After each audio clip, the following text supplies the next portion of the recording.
Folks, Black Star Network is here. Hold no punches. I'm real revolutionary right now. Support this man, Black Media. He makes sure that our stories are told. Thank you for being the voice of Black America, Roland. Stay black. I love y'all. All momentum we have now, we have to keep this going. The video looks phenomenal. See, there's a difference between Black Star Network and Black-owned media and something like CNN. You can't be Black-owned media and be scared. It's time to be smart. Bring your eyeballs home. You dig?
Today's Thursday, June 13th, 2024. Coming up on Roland Martin Unfiltered, streaming live on the Black Star Network.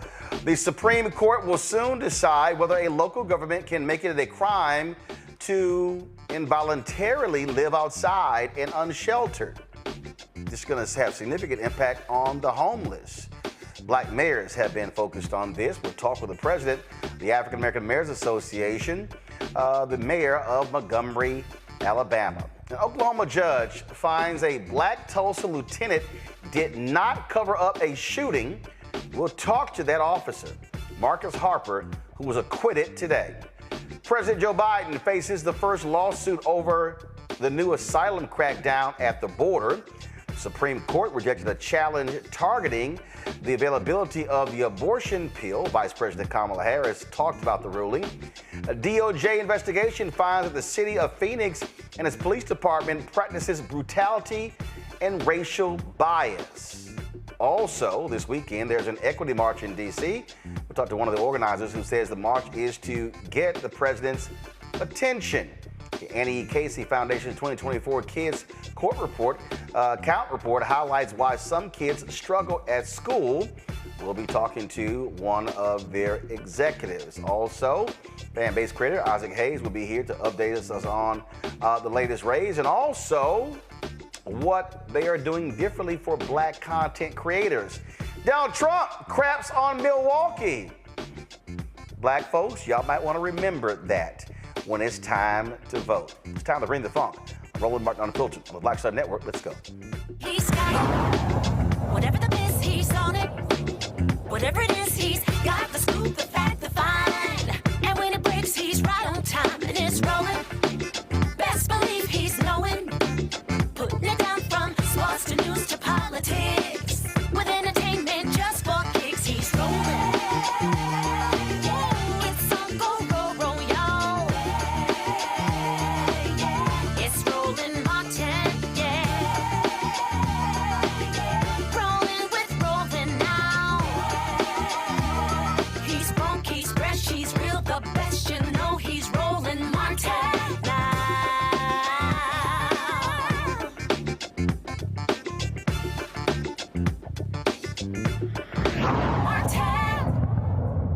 Mayors across the country are preparing for the Supreme Court's ruling in a case regarding the homeless. The case is about whether ticketing homeless people is deemed cruel and unusual and violates the Eighth Amendment of the Constitution. Several involuntarily homeless people in Grants Pass, Oregon, challenged the city's ban on public camping. Mayors want to ensure the safety of everyone. As they articulate the ruling, first of all, as they anticipate the ruling, they are working on solutions to manage it however it comes down. Joining us right now, Stephen Reed, the mayor of Montgomery, Alabama, and the new president of the African American Mayors Association. Glad to have you here. This, of course, is a significant issue all across the country, Mayor Reed. It is one that LA Mayor Karen Bass had as the centerpiece of her campaign, and we've seen this. How are mayors preparing for this ruling? Roland, first of all, thanks for having me on your show. Really appreciate all the work that you do, you and your team, to spotlight issues such as this. This is a problem, and I want to commend Mayor Bass for bringing it to our attention at the African American Mayors Association to discuss its impact on not only our cities, but disproportionately on Black and brown people in this country. And so when you consider the potential outcome of what the Supreme Court may do here, if they overturn the lower court's decision, it could make homelessness worse. It will allow cities and states to criminalize homelessness. And then from our standpoint, we want them to uphold that court decision so that it will, prohibit cities and states from criminalizing those that are homeless. And again, now we're talking about the potential, again, if people start handing out tickets. Now we're talking about filling up jails. Now we talk, and let's be clear, that's going to actually require more money than dealing with mental health services. And so this is one of those examples of people who make decisions, public policy makers, as opposed to cutting services, not dealing with the root causes of homelessness. And now all of a sudden you want to use a law enforcement mechanism to treat a problem that's not a law enforcement problem. Exactly. And, I think Mayor Bass put it best when she discussed the crack epidemic and how that led to the over-incarceration of so many people in Black and brown communities. And her point was we weren't calling it mass incarceration at the time, but that's what it was. And you had a lot of African-American elected officials that supported those crime initiatives. We don't want to make the same mistake in this situation. And when you consider that in many cities, many of our homeless are veterans, many of them are people that are working but cannot afford to have stable housing. Many are foster children. Others are coming from traumatic situations where the addiction doesn't lead them to homelessness, but the addiction is a result of them being without a home. That's an issue. And then certainly, as we see the rising population of Black women over the age of 60, in particular in Los Angeles, who are in the service industry but cannot afford housing, that has a ripple effect, not only in large cities such as that, but in even mid-sized cities such as Montgomery, Alabama, and others. And I think it's up to us to make sure that we're looking at solutions. We're advocating at the state and federal level, whether it be with Health and Human Services, whether it be with the Department of Housing and Urban Development, and others, to come up with solutions that work to address our veterans that are homeless and those that, again, need just transitional housing, when we know there are models out there from tiny homes and others that are working in communities all around the nation. Well, again, it's going to be a decision that mayors are going to have to deal with regardless, because if they choose to say, hey, you can't ticket them, you still got to deal with the problem of an increasing number of homeless people in the country. You've got a housing crisis in this country because you've got private equity owning a significant number of lots as well, jacking up rents. And so again, the problem of homelessness is not a simple fix. It has to be looked at in a holistic manner. It really does. And I want to thank former Secretary of Housing and Urban Development, Marcia Fudge, for some of her initiatives while leading the agency. And I think it helps to have people who certainly are coming out of Congress in those roles, but also people who understand that we're trying to build compassionate communities. We don't want to criminalize these things the way they were done decades ago. And I think when we consider what some of the challenges are and who these populations of homelessness are around our cities, we have to think about it a little bit differently. We have to make sure that we're looking at this as a health issue. We have to make sure we're looking at this from the standpoint of wellness, not from the standpoint of criminality. And so, you know, when you think about whatever the picture is in your community who's homeless, let's make sure that we're being fair and objective here, because as mayors, we want clean cities. As mayors, we want healthy and prosperous communities, but we don't want to fill up our jails with nonviolent offenders, and we don't want to jail people, incarcerate people who have an illness, or even worse, are really just on a hard time or having a hard chapter right now. And so because of this Supreme Court case, we're looking at putting them in jail, and we're looking at locking people up in a way that we may come to regret sooner rather than later. All right, Mayor Reed, we certainly appreciate it. Thank you so very much. And I wore this short shirt today just for you. Listen, I should have known better. I should have known that there was a hook in here somewhere. I'll let you slide over this time. Until the next time. Oh, you're going to let me slide? Good. Long as you don't have that purple and gold crap in the background when you come do the show, we good. Hey, look, I'll make sure I wear the purple tie next time. Okay, try it. All right. I appreciate it. Thanks a lot.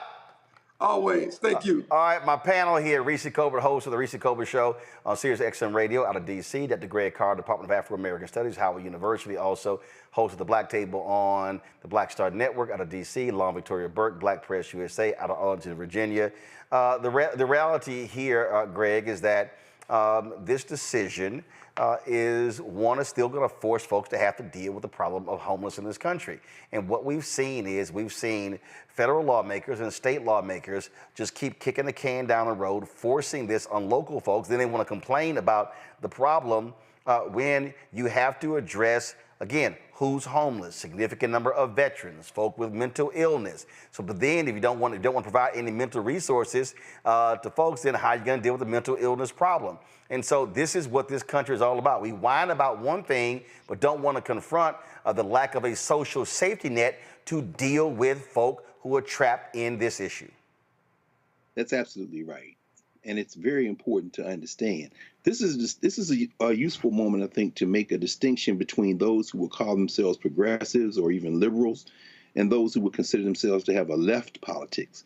Progressives and liberals will often talk about individual rights and clusters of rights and helping people be able to acquire and protect their individual rights. So a person who is unhoused and housing insecure has the individual right to be protected. Those who would consider themselves with a more left politics would say that, no, there is a responsibility for the state, for the society, for the government to provide collective rights as well. How does that apply to what we're looking at right now? Well, the way you walked through with Mayor Reed, and parenthetically, he can never forget that the most famous one-time resident of his city, of course, wasn't Alpha Martin Luther King, but Montgomery Housing Authority last December put out a statement. They're trying to create more affordable housing. There's a new complex called Columbus Square Apartments. They're trying to create some more affordable housing, but it stands almost on the footprint of the old Trenholm Court housing complex there near downtown Montgomery. That has been converted to luxury condos. And that's the problem. The solution to those who are unhoused and housing insecure is more housing. But there is a battle in this country between, as you explained or walked through with the mayor, there is a battle between the developers, those who will make money by any means necessary, and those who are the most insecure when it comes to jobs, when it comes to not only employment, but housing, and who stands between the least of these in a society and those who will get a buck by any means necessary. That is the politics of the state. And that's why at the state level, the local level, and the federal level, there must be an intervention to solve this problem. And the solution to homelessness is housing. Yeah, it's housing, Reese, but again, it's also for a lot of the people who suffer from mental illness. You have to deal with that. Look, this is real simple. Either the folks are going to be treated, or they're going to be treated in a facility and housed there, or they're going to be simply untreated and they're going to be on the streets. Policymakers have to deal with that, which means you're going to have to allocate resources to confront the problem. It's not about just saying, sure, let's throw folks in jail, because you know what's going to happen? If you throw them in jail, you got to provide mental health services. Right. Well, I mean, the reality is that our society just doesn't value taking care of people who are in the situation financially, or as you pointed out, due to mental health issues, where they are unhoused. We don't make it a point to have good public housing policy, which, by the way, is not just good for those who are unhoused, but those who are looking for affordable housing. Luxury condos is not affordable housing. What we've seen happen around the country with collusion among property managers to increase the cost of housing to ridiculous amounts for it to be anti-competitive is not good housing policy. But we as a society have made a choice that when it comes to homelessness, the solution is to just get it out of our face, not to actually solve the root causes. It's the same thing how we deal with crime. So I think that this is an empathy chip that's missing in our society, that doesn't like the idea of giving people something for free, even though that's not really what it is, when it certainly is cheaper to do things like house people, to do things like provide mental health services than it is to incarcerate, than it is to over-police our communities. But that's the way that we are operating, because people believe that poverty is punishment and it's appropriate punishment. People believe that being unhoused is an appropriate punishment for whatever life choices you make, as opposed to a public policy decision. I mean, then you can't sit here, Lauren, and complain about the homeless, but they say, well, why can't they just get up and go get a job? And then you don't assess, okay, exactly what is that particular family's problem. You got a significant number of children in the country who are homeless. You got vets who are homeless. Oh, what happened to all the people who love the military, but it's amazing when they forget about them when they're no longer of any use? Yeah, well, you know, to riff a little bit off of what Reese just said, we're in a society that is survival of the fittest. We do not care about poor people. We really don't have a policy for homeless people in most of these cities other than to make them disappear, which is what Mayor Muriel Bowser did right before Memorial Day, where she moved out 2 homeless encampments in Washington, D.C. right before Memorial Day, which always seems to happen right before a holiday. I feel like she doesn't like people who are tourists to come into the city and see homeless people. But she's got plenty of money to give to Ted Leontis for a baseball stadium, $515 million for a baseball stadium. And so when I think of things like Cop City and the baseball stadium or the whatever stadium arena for the Wizards and the Capitals in D.C. for a multi-billionaire owner, by the way. And then I think about things like the appropriation that we just saw in April, late April, that went to Ukraine, Taiwan, and Israel to the tune of over $90 billion. We can find money for things that we want to find money for, but we don't care about homeless people. When you have a bunch of millionaires making decisions in Congress in particular, these are the decisions that you get. They're not prioritizing the working class, the homeless person, the person who works at Target, the cash register, who needs to find a place to live. We do not care about these people in our public policy. And people like that, it's very hard for them to get elected and be the decision-making folks in our public policy. You see AIPAC, by the way, targeting 2 progressive members. Cori Bush in particular comes to mind when it comes to homelessness policy and affordability with regard to housing. That's who they want out of Congress. That's who they target to get out of Congress. So at some point, somebody, and it's probably going to be, of course, the Democratic Party, has to prioritize policy and the people who want to push the policies that have to do with affordable housing, and stop sending billions of our tax money overseas before these problems are fixed. Yeah, but the reality is, if the streets were paved with gold, then I wouldn't mind it so much. But we spend a lot of money, a lot of our tax money, going out of here, and then when we see people living in tents in these cities, nobody does anything about it. That makes no sense. Yeah, but the reality is a lot of the tax money that is actually not going out. It's actually yes, it is. No, it's not. Follow me here.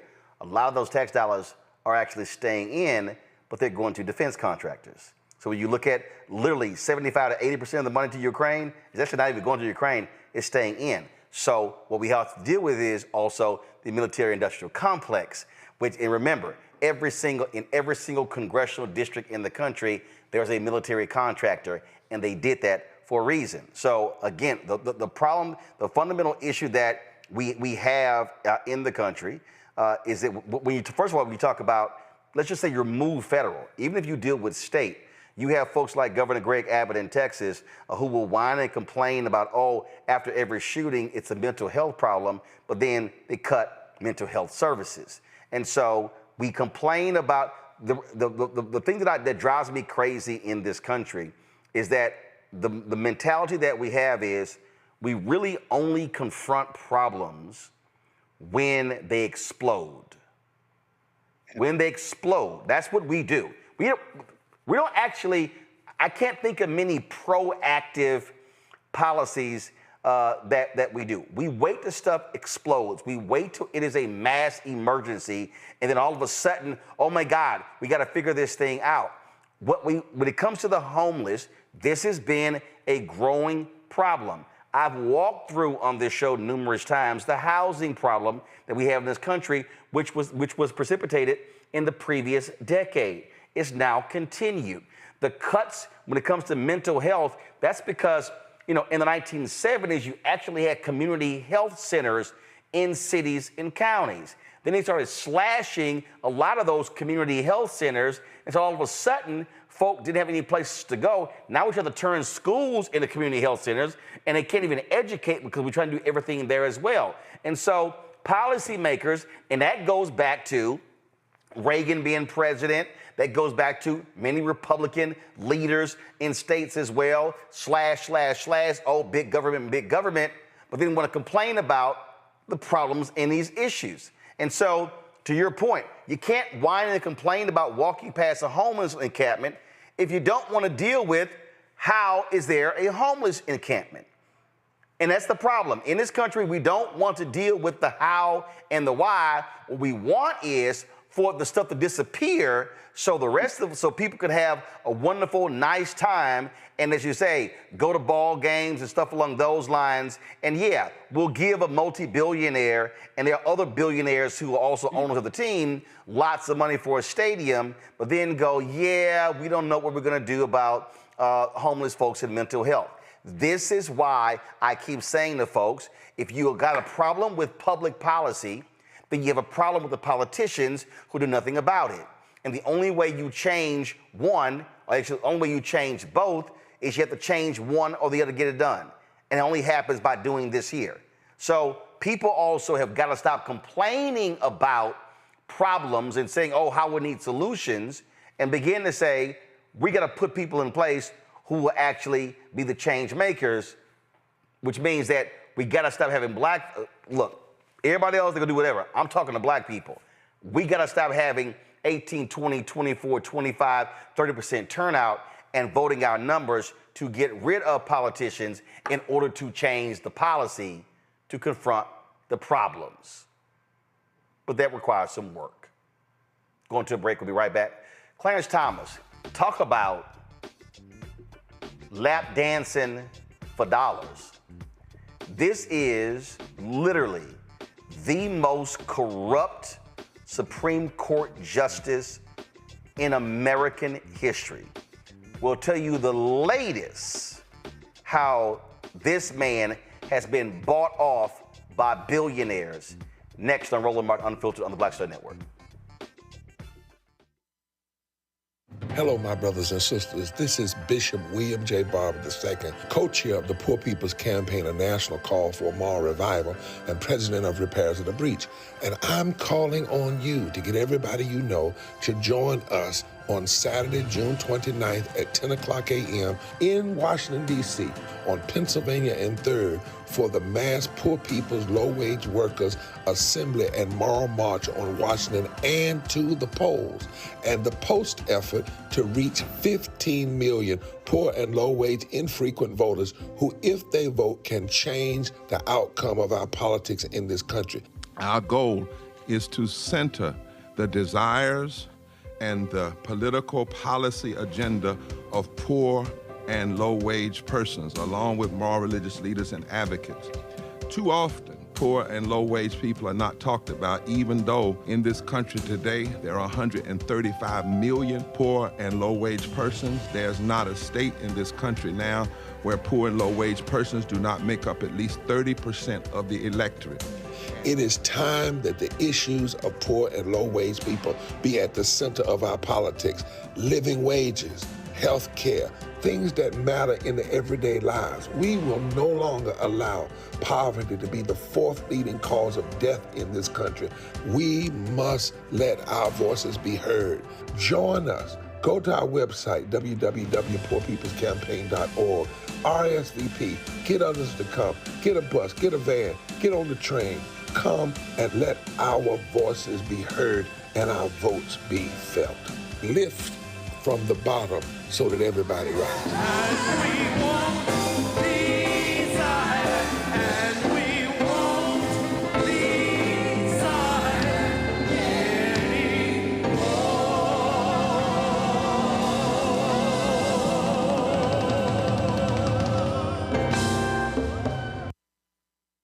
Hey, what's up, y'all? I'm Devon Frank. I'm Dr. Robin B., pharmacist and fitness coach, and you're watching Roland Martin Unfiltered.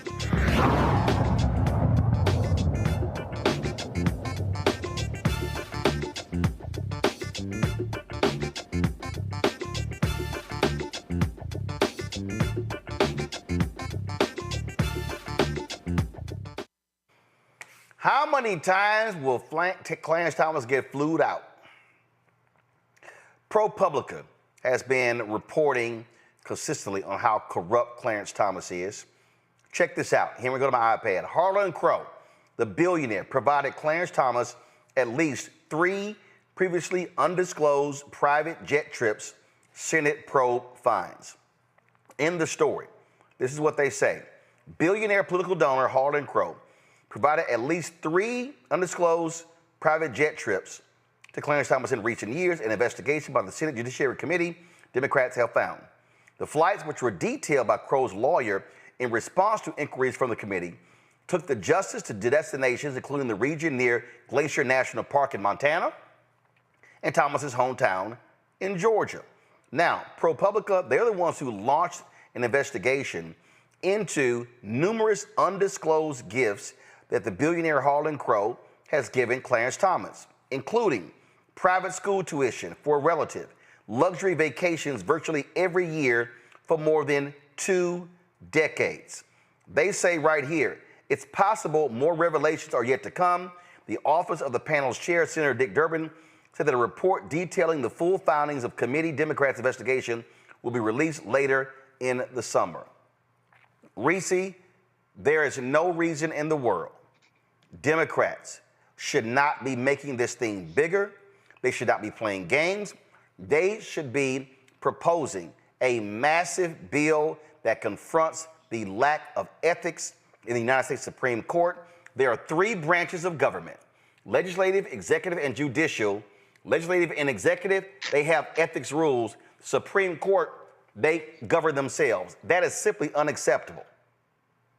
Yeah, but I think Democrats generally do a piss poor job of communicating the importance of the courts, of communicating the way that the courts have halted so many of the initiatives that they've tried to do, even things that they've gotten through executive action or in laws. And so, yeah, I mean, of course they're going to fumble the bag. And then, of course, Clarence Thomas is going to continue to be pimped out because who's going to check him, boo? Like, there's no rules. There's no laws when it comes to overseeing the Supreme Court. They could do whatever the hell they want to do. And this whole notion of self-governance and, norms and impartiality and all that kind of stuff, that's been bullshit from the start.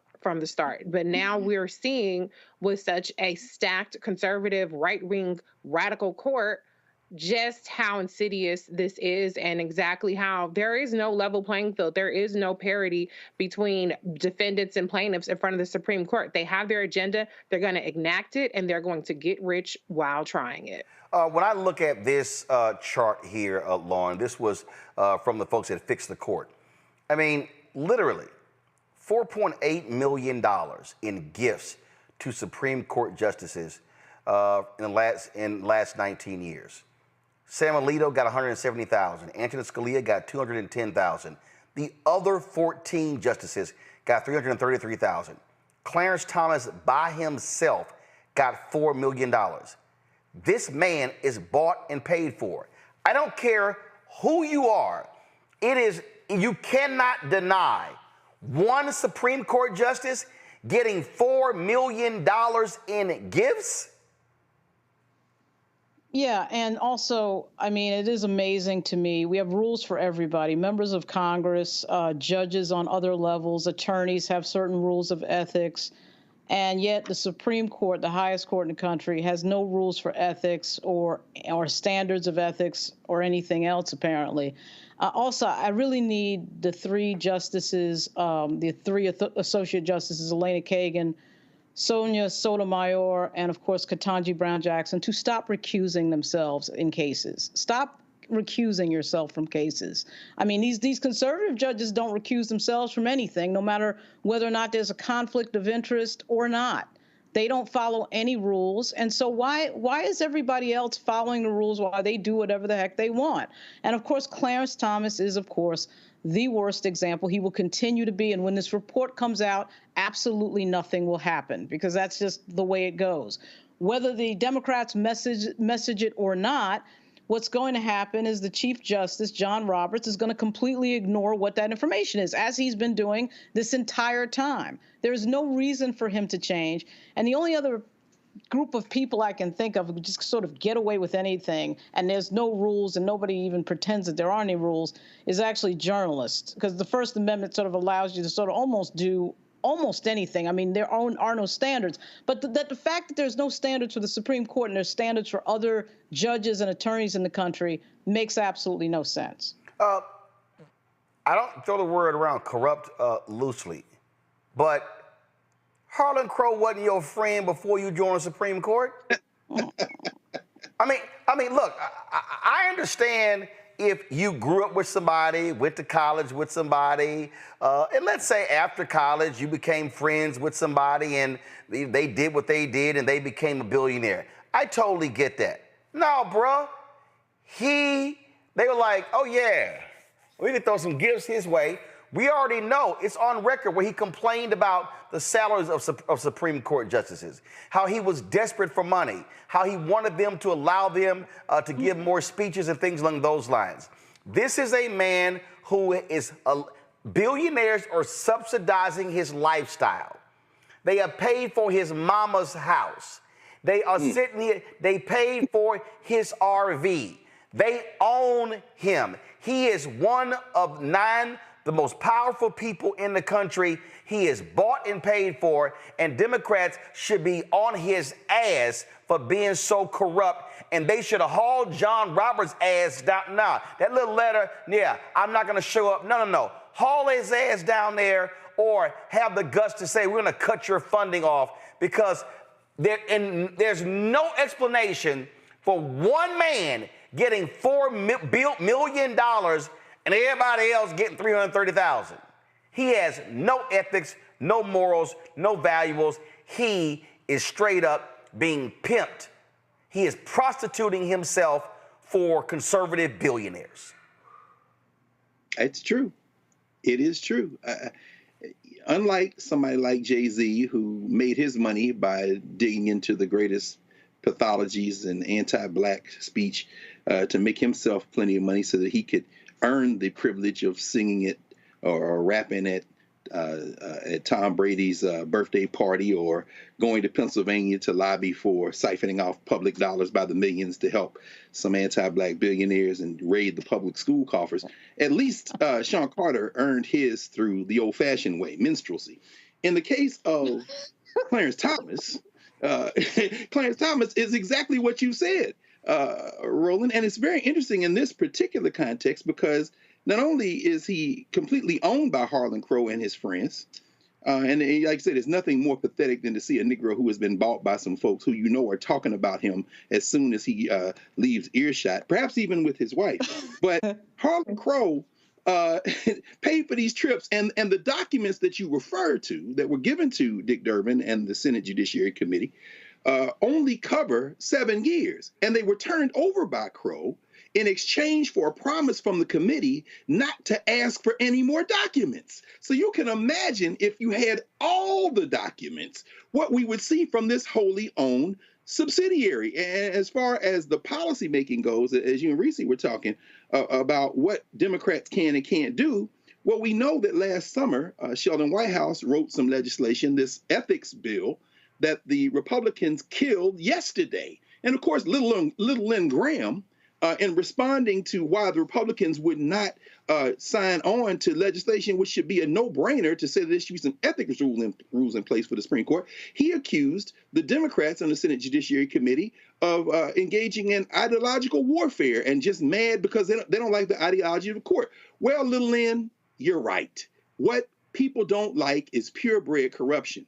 Finally, as you said, as you're addressing the question of the unhoused and the crisis we face there, this isn't going to change until there's a critical mass moment. And we may very well be approaching one, because between the Christian soldier Alito and the wholly owned subsidiary Clarence Thomas, these two are acting with such impunity that it might actually piss enough people off to finally get involved. But I guess time will tell. Yeah, we'll see what happens here. But, I mean, again, this man is just grossly corrupt, okay? And he is just living his best life. Y'all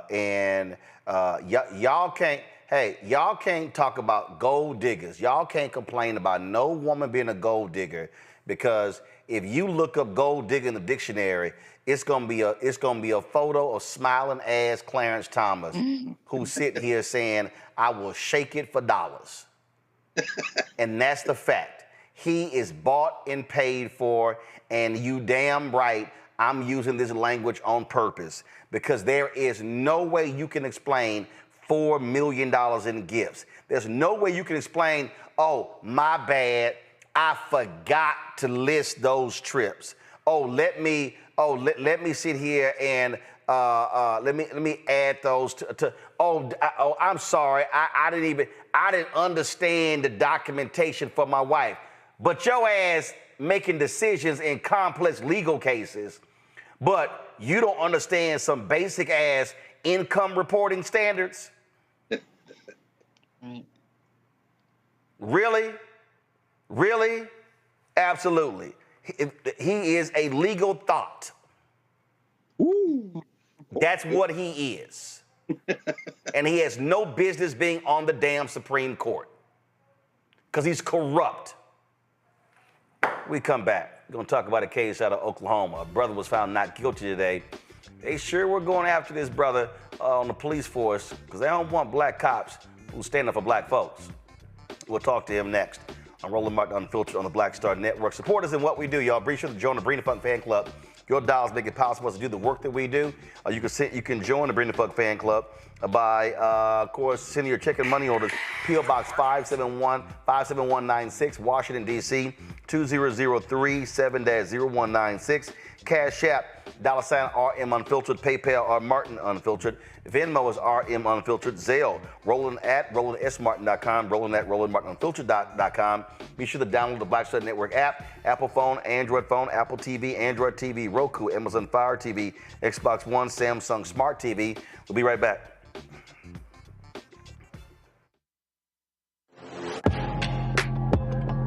A lot of y'all have been asking me about the pocket squares that we have available on our website. You see me rocking the Shabori pocket square right here. It's all about looking different. And look, summertime is coming up. Y'all know, I keep trying to tell fellas, change your look, please. You can't wear athletic shoes every damn wear. So if you're putting on linen suits, if you're putting on some summer suits, have a whole different look. The reason I like this particular pocket square, the Shabori, is because it's sort of like a flower and looks pretty cool here versus the traditional boring silk pocket squares.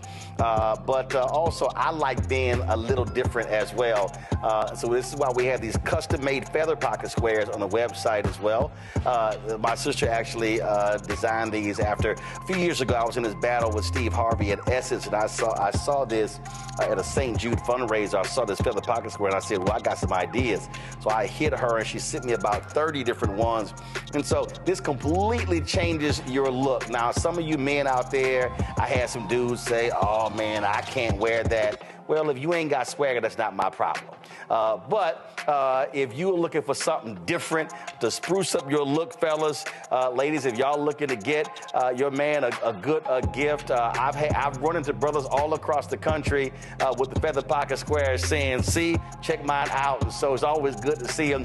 And so this is what you do. Go to RolandSMartin.com/pocket squares. You can order Shibori pocket squares or the custom-made pocket squares. Now, for the Shiboris, we're out of a lot of the different colors, and I think we're down to about 200 or 300. So you want to get your order in as soon as you can, because here's what happened. I got these several years ago, and the Japanese company signed a deal with another company, and I bought them before they signed that deal, and so I can't get access to any more from the company in Japan that makes them. And so get yours now. So come summertime, when I see y'all at Essence, y'all could be looking fly with the Shibori pocket square or the custom-made pocket square. Again, RolandSMartin.com/pocket squares. Go there now.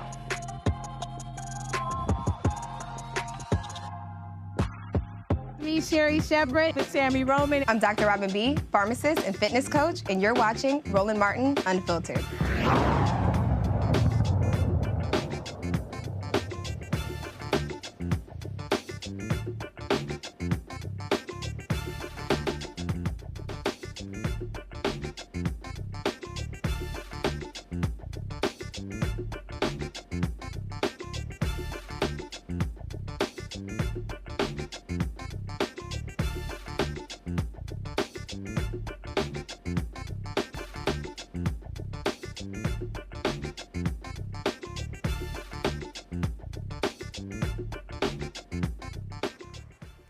An Oklahoma jury finds a black Tulsa police lieutenant did not cover up the actions of a fellow officer. Marcus Harper was found not guilty today of all charges stemming from his actions after a fellow former officer's vehicle was involved in a gang-related shooting. Why was he on trial? Well, folks in Tulsa say because this is a brother who stands up for black folks.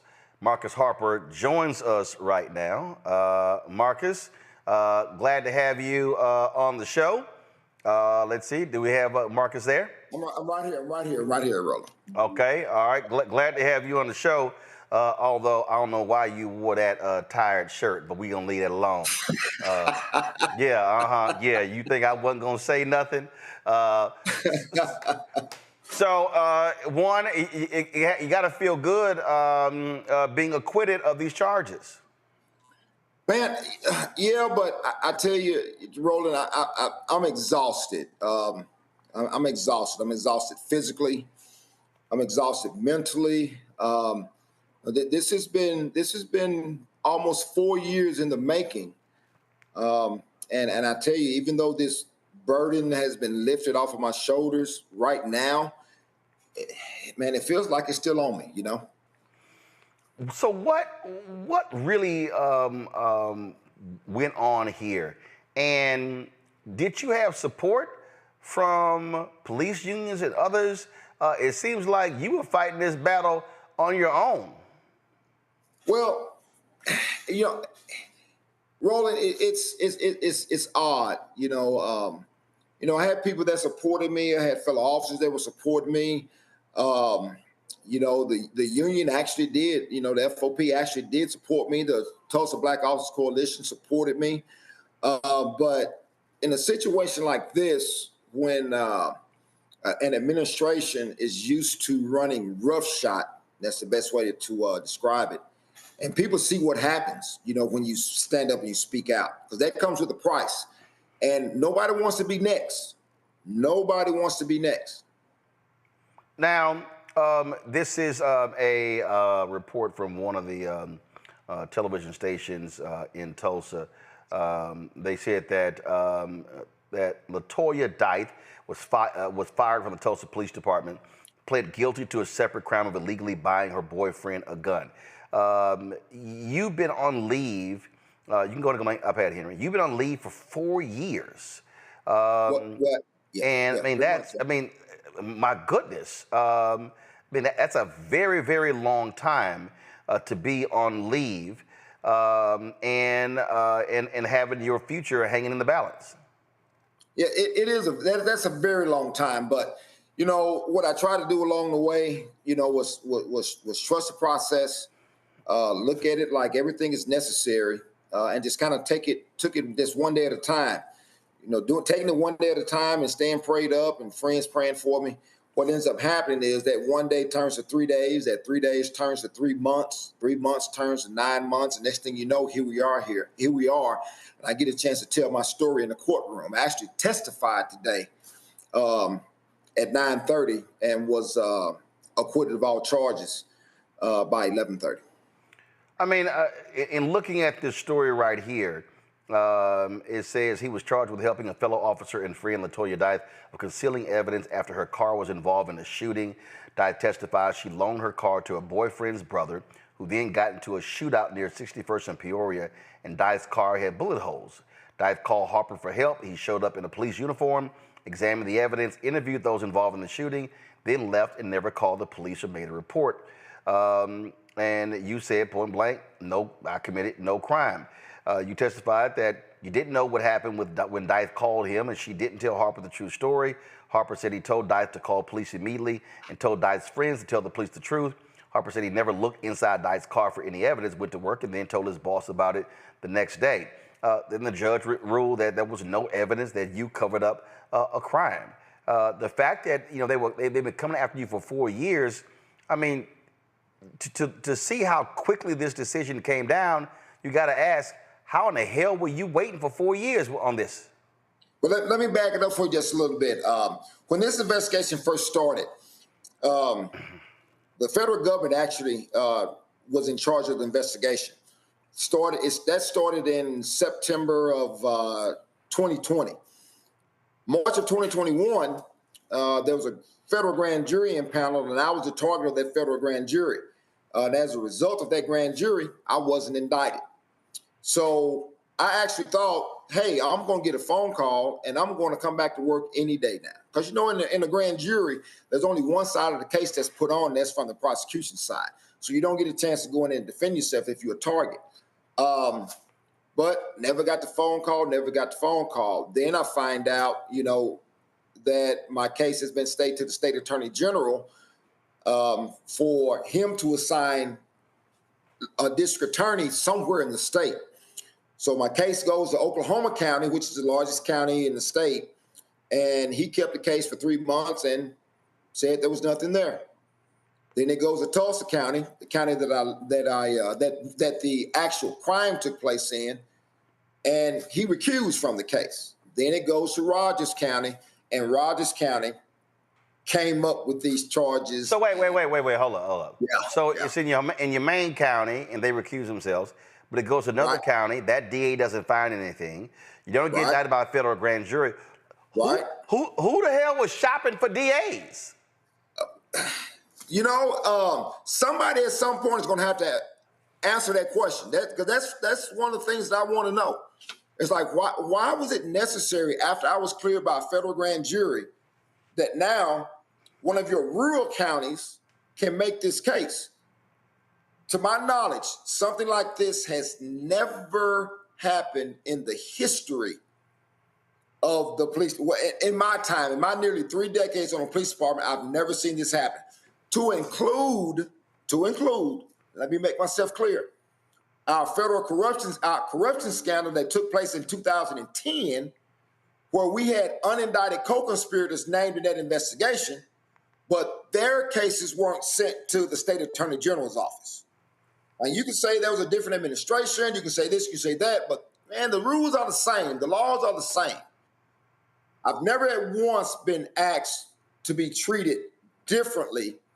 Man, just treat me like you treat everybody else, treat me fairly. Do you want to return to the police force? How can I? You know, they did this with a smirk on their face. They would come to court hearings, with a literal smirk and smile on their face, thinking that any day I was going to give in, I was going to quit. But man, I gotta. They've taken everything from me, man. Roland, this is attorney fees, having to work nearly 24/7 just to make ends meet. Man, it's been rough. I don't know how I can go back in such a hostile environment. You were trying to send me to prison. You were trying to send me to prison, and you did it with a smile on your face, knowing all along you were wrong. So, would it vindicate me to go back to work? Rona, I don't know. I mean, I really can't tell you. I have to cross that bridge when I get there, How long have you been on the force? Well, since I won my case, I should be technically reinstated right now. So right now it'll be about 13th. It'll be 28 years and 8 months, almost 3 decades. 28 years, 8 months. In this time, you opened a barbecue restaurant. Well, no, I got a food truck. I'm sorry, food truck. Got a barbecue food truck. When I was there, I didn't taste any of it, so I ain't quite. Yeah, you did. Yeah, you did. Yes, oh, that's right. When I came to the house. All right, that's right. That's right. I say when I'm most recent trip. So I've been from Texas. We got a check folk barbecue. Oh yeah, always. So you've been doing that. Your wife was on the city council. And again, both of y'all are very active, strong voices. And let's be clear, it's folks in Tulsa don't like the fact that y'all are two vocal black people. Yeah, you're right. You're exactly right. Exactly right.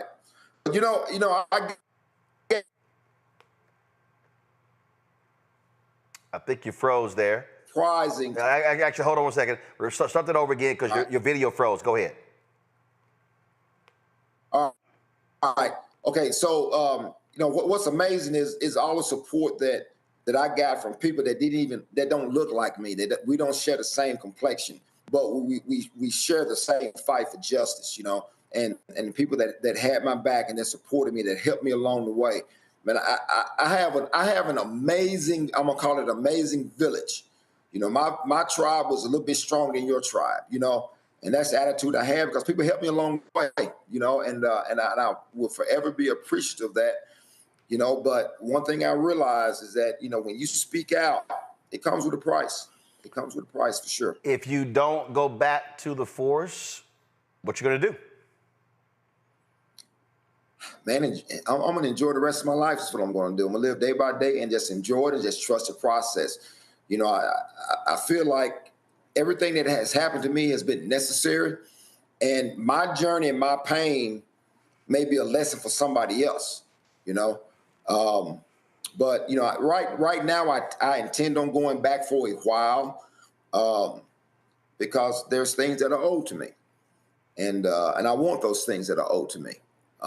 But I suspect that I'm gonna have to fight tooth and nail till I get these things back. One thing I want to mention, Roland, is that this verdict came back in 15 minutes.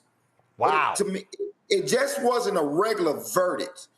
When the judge read off the charging documents, the judge told the state, you have absolutely produced no evidence to meet your burden of proof in this crime, and he said it wasn't even close. He read the second charging document and said the exact same thing. How did we get to this point? Yep. How did we get to this point?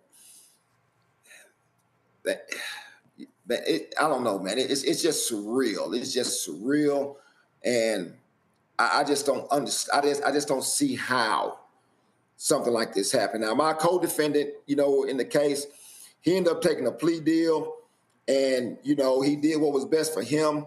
And I can tell you this: he's going to be my brother for life. And I'm not talking about in the police brotherhood, but we were casual friends at first. But Ananias Carson, he's my friend for life. He's my brother for life because he hung with me for as long as he did. And what happens in these situations is, the more and more you delay, the more money it costs you. So imagine not having a real income coming in. Now you have an income. You have lawyer fees and things like that on top of what your regular bills were, and you're trying to make ends meet. And sometimes you just wake up and you're like, man, I'm done. I'm done with this. I'm finished. I'm done. And to be honest with you, Roland, in the beginning, when I first got arrested, I was like, hey, I'm just going to retire and walk. But then I just kind of waited and waited. And once I got my discovery and I started reading, I was like, oh my God, this is ridiculous. And man, I tell you, it was, I'm thinking this thing's going to be done with over any day now. But when I was arrested, Roland, when I remember I mentioned about just treatment like everybody else, it is pretty much the common course. If you're being investigated and the police decide, hey, we're going to issue a warrant, there's always a courtesy call to not just other policemen, but to the person who's going to be arrested, at least to their lawyer. The police department knew that I had legal representation. The first phone call I received on November the 2nd was from Internal Affairs, and they wanted me to come downtown. And I was actually working my food truck at the time, and I asked, well, why do I need to come downtown? Well, per your agreement, you have to come. I'm like, okay, hey, I can't be there in 30 minutes. I can be there in an hour. This is at 1 o'clock on November the 2nd of 2021. So then I get a phone call 10 minutes later that says, hey, I'm not sure you know what's going on, but there's a warrant out for your arrest. So I immediately contacted my wife. I contacted my attorney. Hey, I'm being told there's a warrant out for my arrest. But then I was informed there was a 1:30 press conference on the day I was arrested. In my mind, they were trying to perk walk me, get me downtown at 1:30, have your press conference, line the press out there, and the chief of police basically said I'm the most corrupt cop nearly in the history of TPD. You were going to perk walk me, and you did not even give me a courtesy phone call to me or my attorney to let me prepare myself for a half a day to get my bond in order, to get any personal affairs I need to get in order. You did none of that. You tried to sneak me downtown and then walk me in front of a bunch of cameras. And for 4 years, well, for 2.5 years, all you did was put a narrative out there that today was proven to be totally false. Unbelievable. Well, brother, you are free, but you still got to deal with these legal bills. You still got to deal still with that. And so is the GoFundMe still active? Yeah, the GoFundMe is still active. My Cash App is active. And I tell you, if you can't help me out financially, keep praying for me because, hey, man, this is, you know, I had an idea of what was going to happen when I got acquitted, and I kind of had it in my mind, but it's totally different than what it was in my mind. So, you know, but my GoFundMe is still active. My Cash App is active, and any little thing helps. But like I said, if you can't support me financially, pray for me. Well, what's your Cash App? My Cash App is $ Marcus, capital R, Harper, Harper. All right, control room, y'all take that down. Henry, go to my iPad. This here is the GoFundMe. This is the correct one, correct? Yes, that's correct. All right, stay with Marcus Harper against injustice. Folks, the goal to raise was $200,000. Is just $3,425 there. So all of y'all who are watching and listening, please support. You'll see here under the description all of the details of this case. And the reality is what you described is what a whole lot of righteous brothers who work for police departments have had to contend with in their careers. And so we're glad that they quickly found you not guilty. 15 minutes, man. It was 15 minutes. 15 minutes. We appreciate it. We appreciate it, brother. Thanks a lot. So next time, thank you. Next time in Tulsa, you better have some ribs ready and some links. I got you. You're not ready. You're not ready. Hey, thank you, Roland. I appreciate it. Thanks so much. All right, you're welcome. You know, as I was sitting here thinking about, as Marcus was talking, Lauren, I thought about this brother here, Renault Robinson. Here we go to my iPad. He was a co-founder of the Afro-American Patrolmen's League in Chicago. He died last year at the age of 80. And He was constantly harassed in Chicago. In fact, what they did was to penalize him, they made his beat. He had to walk an alley. And they would literally sit across the street to see if he ever left his post. And that was the job, to guard an alley. They tried to break that brother. And we talk a lot about how we need good brothers and sisters joining police departments. But when you are a community activist and when you are outspoken, it's folk in these police departments, they don't want you there. They want to silence you. And that's what was happening in Tulsa. Out there like that exist that we don't know anything about. At least with this one, we do have an opportunity to help Marcus, and we do have the technology to do it with regard to GoFundMe, because of course in years past you didn't really know how to connect, or maybe you didn't even know about the story at all, but it does underline the importance of Black media and finding out these stories and finding out what's going on. But hazing on the job, particularly with regard to law enforcement, of course, is nothing new. And it's a shame. And it's a shame he has no recourse. There should be some recourse someplace, either locally or DOJ. But it's funny when a local, district attorney or prosecutor locks in on somebody and decides to really effectively bankrupt somebody through legal fees, which is becoming a major part of strategy, not only in politics, but in a situation like this. I think we saw the same thing with Marilyn Mosby, where you could just bankrupt somebody just for falsely accusing them, and then they have to, of course, defend themselves. And then that's how you take that person out of power. That's how you take them out of the running for doing anything. And as you could see, you just asked him, well, what is he doing? He's sort of staying away from the situation because, of course, what he just had to endure. Yep. Reese? Yeah, I mean, the system is designed to be punitive to anybody that gets in the way of whatever the system is trying to do. That includes cops. We've covered that many times on this show. And so that the thin blue line or whatever it's called, I don't know, the little flags they have with black and blue, whatever else, that shit don't count if you're not following the line. The thing that sucks the most is that it be your own people that set you up. Homegirl had a boyfriend that she had no business having, and then she roped him into it. He don't know what the hell's going on. And here he is 4 years later, now being acquitted, but still the damage has been done. As Lauren points out, the system is very, very punishing, innocent or not. That's something that we should change about the way that we do things, because it doesn't serve anybody. It doesn't lower crime, but it does serve the purpose of deterring people from getting in the way of what the system is trying to do. Greg? Absolutely. It's interesting, Marcus Harper's wife, Vanessa Harper, is a councilwoman, as we know, in Tulsa. And in the wake of the decision, she said that her husband was going back to work. And she also referred to crooked-ass cops in Tulsa. There's been a bullseye, no doubt, on that couple's back for quite some time. One of the things that Officer Harper didn't mention is that he was at one time, the way I understand, president of the Black Officers Coalition there on the Tulsa Police Department. He chose a bench trial, so it was a judge, it wasn't a jury. I wonder if that was a legal strategy in order to avoid getting a jury in the box that might be sympathetic to the patrollers and try to crucify him. But the judge did say this in today's ruling. He said that while there was no evidence, as we heard, he said that perhaps he didn't condone the behavior. Here we go with you you're extemporizing, Judge Clifford Smith.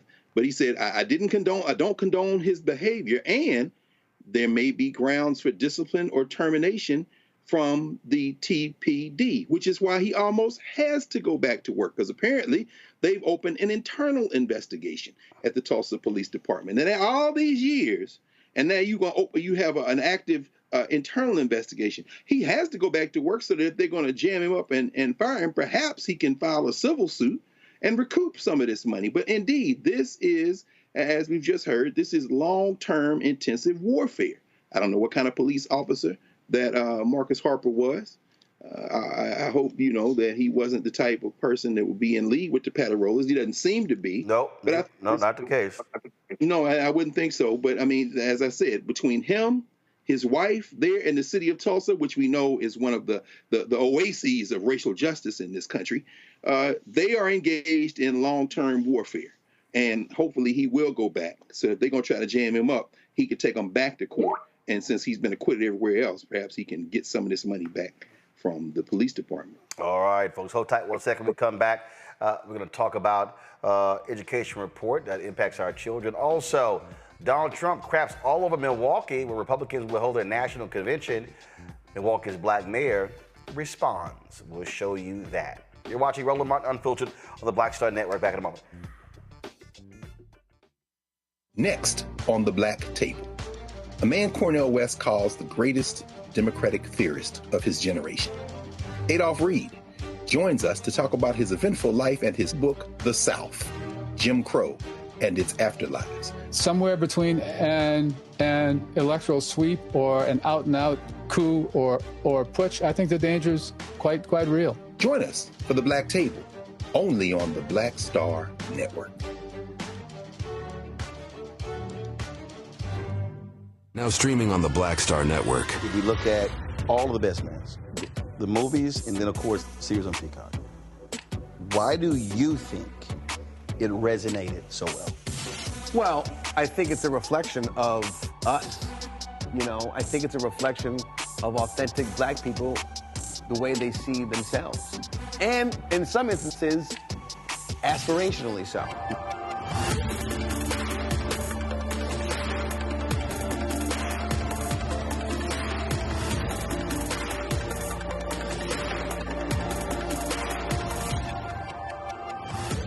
Hey, it's John Murray, the executive producer of the new Sherry Shepherd Talk Show. And you're watching Roland Martin Unfiltered.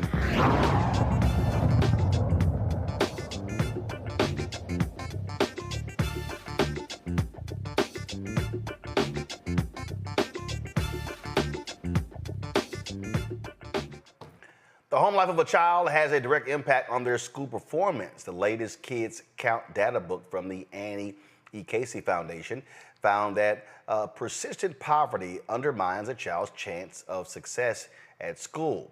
These children are not being prepared for the workforce and could end up costing the economy trillions. Leslie Bossier, the Vice President of External Affairs at the Annie E. Casey Foundation, joins us. Leslie, glad to have you here. And so, first of all, in this report, how many kids did you look at? How did you put this report together to reach this assessment? Well, thank you for having me, Roland. The Kids Count data book is in its 35th year of publication, and we look at children across the United States. There are roughly 72 million children in this country, and we look at national and state-level data, and we rank states based on 16 indicators of child well-being, and both at the national level overall, as well as for each one of those indicators. And we have found some very disturbing news this year as it relates to education. And so, how do you frame, what do you say is disturbing? Well, of the 4 education-related indicators, we've seen declines in 3, and the 3 are very concerning. We've seen a reduction in the number of 3- and 4-year-olds who are enrolled in preschool. We know that those early learning years are incredibly important to how a child is going to progress in school. And more concerning, we've seen that only 32% of 4th graders are proficient in reading, and that's a slight decline from pre-pandemic year, 2018-2019 school year. And for math, we're seeing that only 1 in 4, 26% of 8th graders are proficient in mathematics. And that's a significant decrease from pre-pandemics, where we were at a rate of 33% of kids who are proficient in math. These are early warning indicators that we're not preparing young people with the skills that they need, the mathematics skills, the early reading skills that allow them to provide for themselves, to be competitive in the labor market. And we know, as you mentioned, Roland, that a skilled labor force is what propels our economy. Questions from the panel. Greg, you're first. Thank you, Roland, and thank you, Ms. Bossier, for the report. I was beginning to read the report, and looking at the racial disparities, they're quite striking.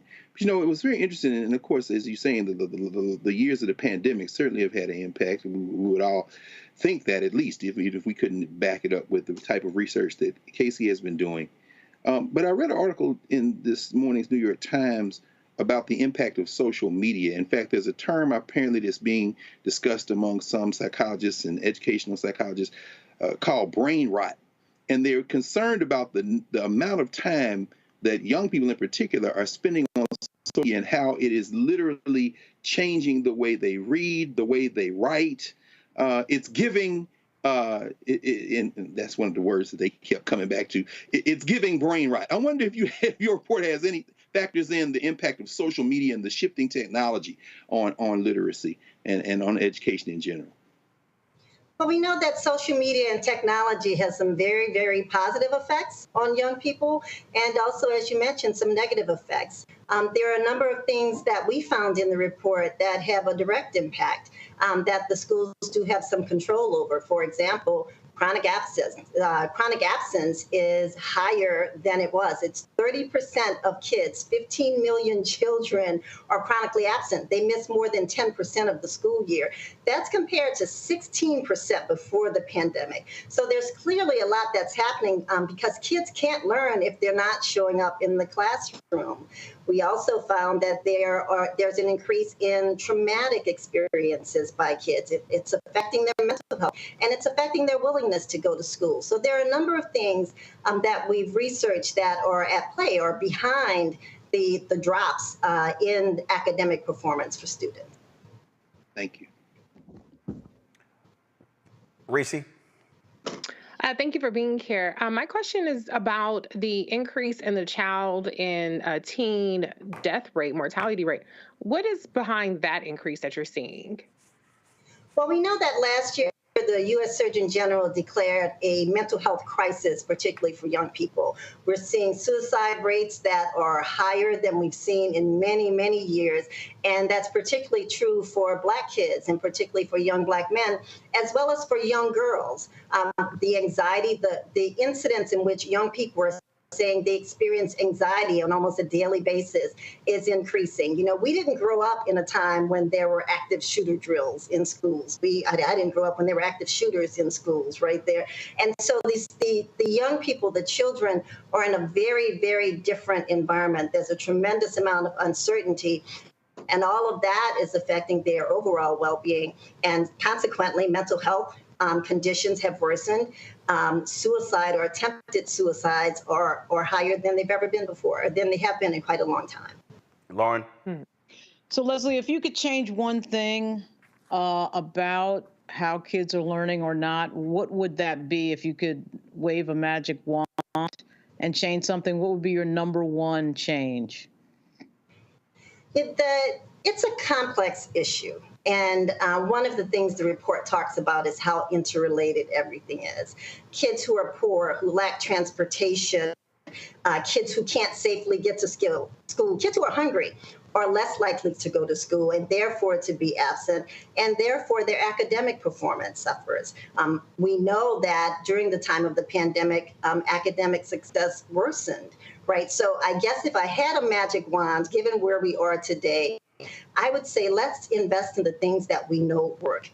We know that high-dose intensive tutoring in person actually makes a difference. And we've seen 16 states that have used federal funds to invest in tutoring. So we know that our kids have fallen behind as a result of the pandemic. Let's invest in those things that work. All right, then. Leslie, where can people go to read the report? At the Annie Casey Foundation website, which is www.aecf.org. All right, then. Well, we surely appreciate it. Thanks a lot. All right. Thank you, Roland. All right. We come back. We're going to talk about the DOJ showing significant problems in the Phoenix Police Department. Also, Donald Trump, not a fan of Milwaukee. Black folks, let's give him another L in November. I'll tell you what he had to say. Next, on Roland Martin Unfiltered, the Black Star Network. Support us in what we do. Join the Bring the Funk fan club. Your dollars will make it possible for us to travel around the country reporting the stories, for us to be able to not only with this show, but also the other shows on the Black Star Network. Our goal is to raise $1 million a year through our fan base, folks. That's 20. So you just do the numbers. 20,000 of our fans giving on average $50 each. It's $4.19 a month, 13 cents a day, and that allows for us to be able to pay for all of this. You know, our monthly expenses, folks, are $195,000. That's staff. That's of course the rent. That's insurance. Everything that goes with associated with putting on doing this network. You know, we're fighting for dollars from the ad agencies, Group M, Dentsu, all of these different folks. You know, we're looking for those dollars. It's not easy. They don't really support black-owned media, and so your support matters. So send your check, money order and check to P.O. Box 57196, Washington, D.C., 20037-0196. Cash App is $RM Unfiltered. PayPal, R Martin Unfiltered. Venmo is RM Unfiltered. Zelle, Roland at RolandSMartin.com, Roland at RolandMartinUnfiltered.com. We'll be right back. Hello, my brothers and sisters. This is Bishop William J. Barber II, co-chair of the Poor People's Campaign, a national call for moral revival, and president of Repairs of the Breach. And I'm calling on you to get everybody you know to join us on Saturday, June 29th at 10 o'clock a.m. in Washington, D.C. on Pennsylvania and 3rd for the mass Poor People's Low-Wage Workers Assembly and Moral March on Washington and to the polls, and the post effort to reach 15 million poor and low-wage infrequent voters who, if they vote, can change the outcome of our politics in this country. Our goal is to center the desires and the political policy agenda of poor and low-wage persons, along with moral religious leaders and advocates. Too often, poor and low-wage people are not talked about, even though in this country today, there are 135 million poor and low-wage persons. There's not a state in this country now where poor and low-wage persons do not make up at least 30% of the electorate. It is time that the issues of poor and low-wage people be at the center of our politics. Living wages, health care, things that matter in the everyday lives. We will no longer allow poverty to be the fourth leading cause of death in this country. We must let our voices be heard. Join us. Go to our website, www.poorpeoplescampaign.org. RSVP. Get others to come. Get a bus. Get a van. Get on the train. Come and let our voices be heard and our votes be felt. Lift from the bottom so that everybody rises.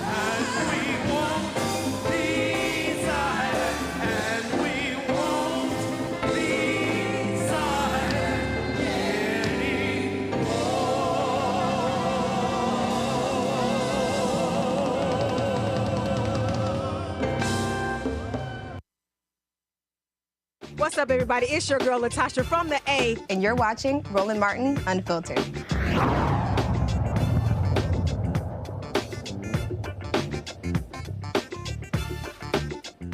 A DOJ investigation revealed that the Phoenix Police Department has engaged in a pattern of practice of conduct that deprives people of their rights under the Constitution and federal law.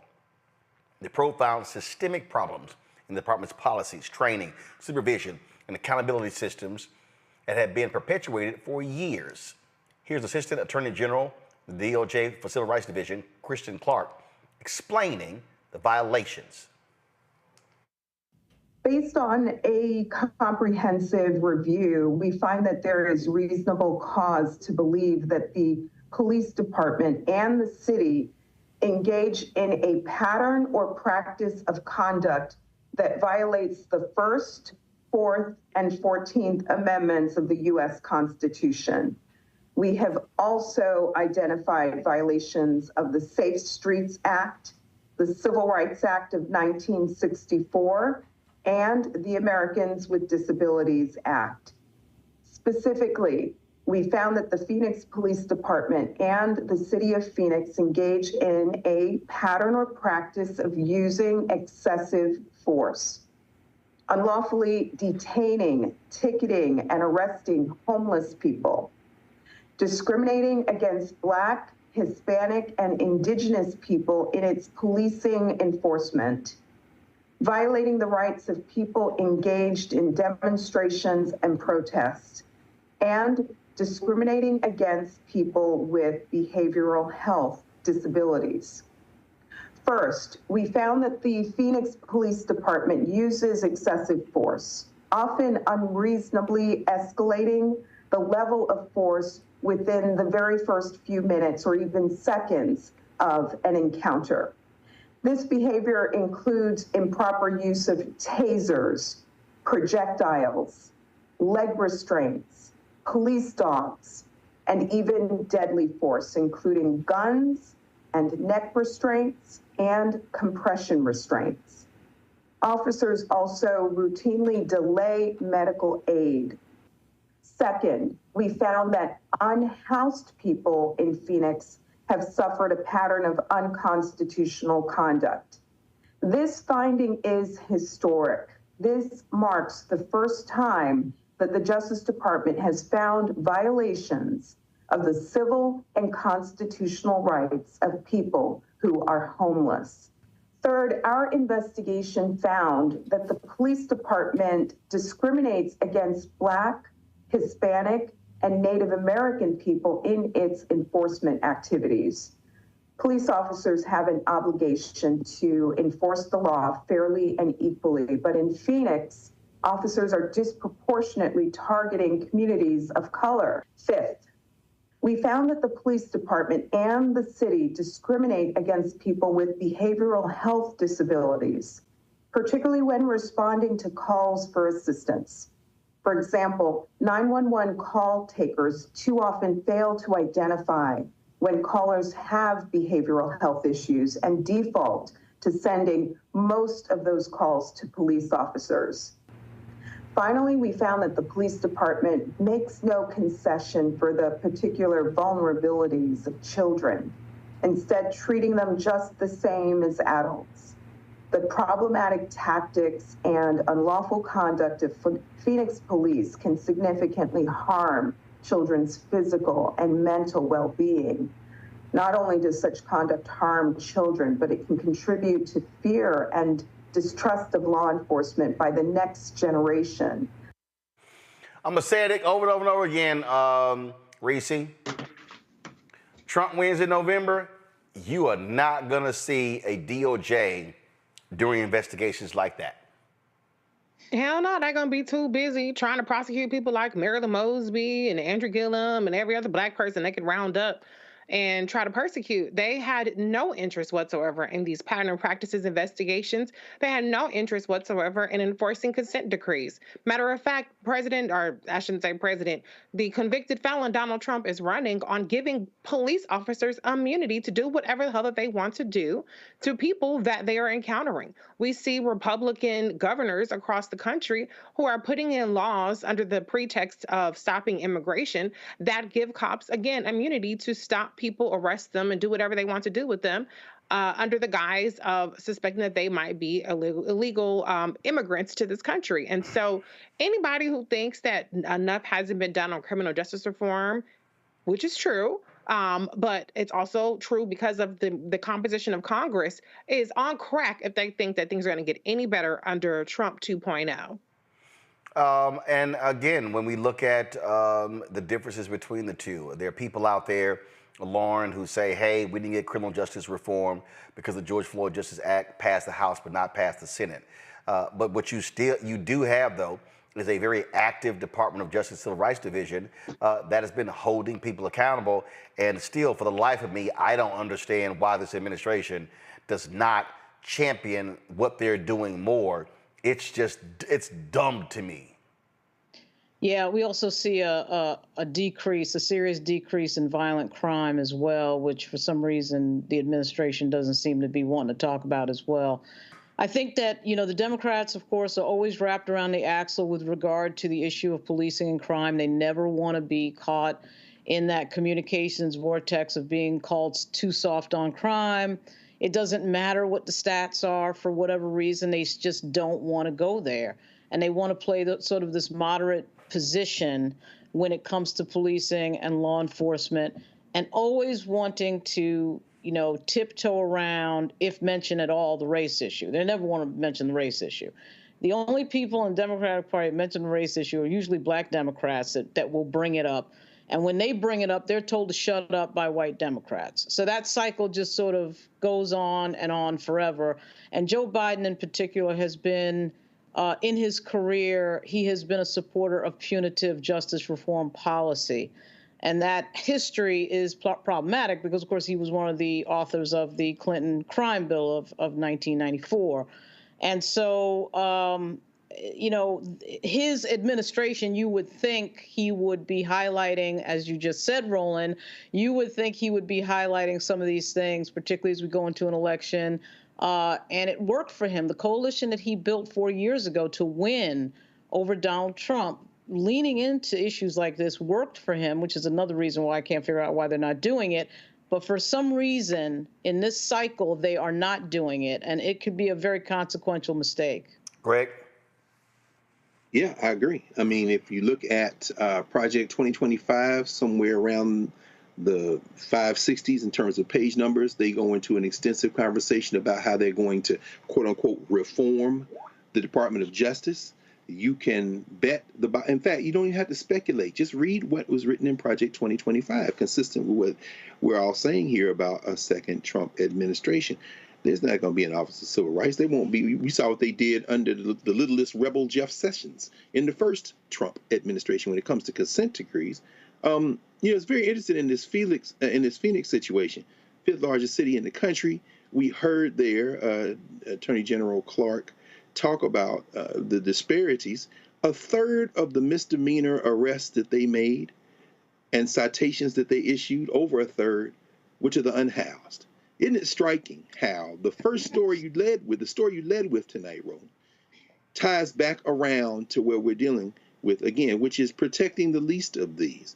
And finally, when we start talking about the statistics, a group in Phoenix, POTR, which advocates for non-white folk who find themselves confronted with police action, said we didn't need a report to tell us what we have known all along. Of course, the next question will be, will there be action toward a consent decree? Will there be an attempt to go into the courts?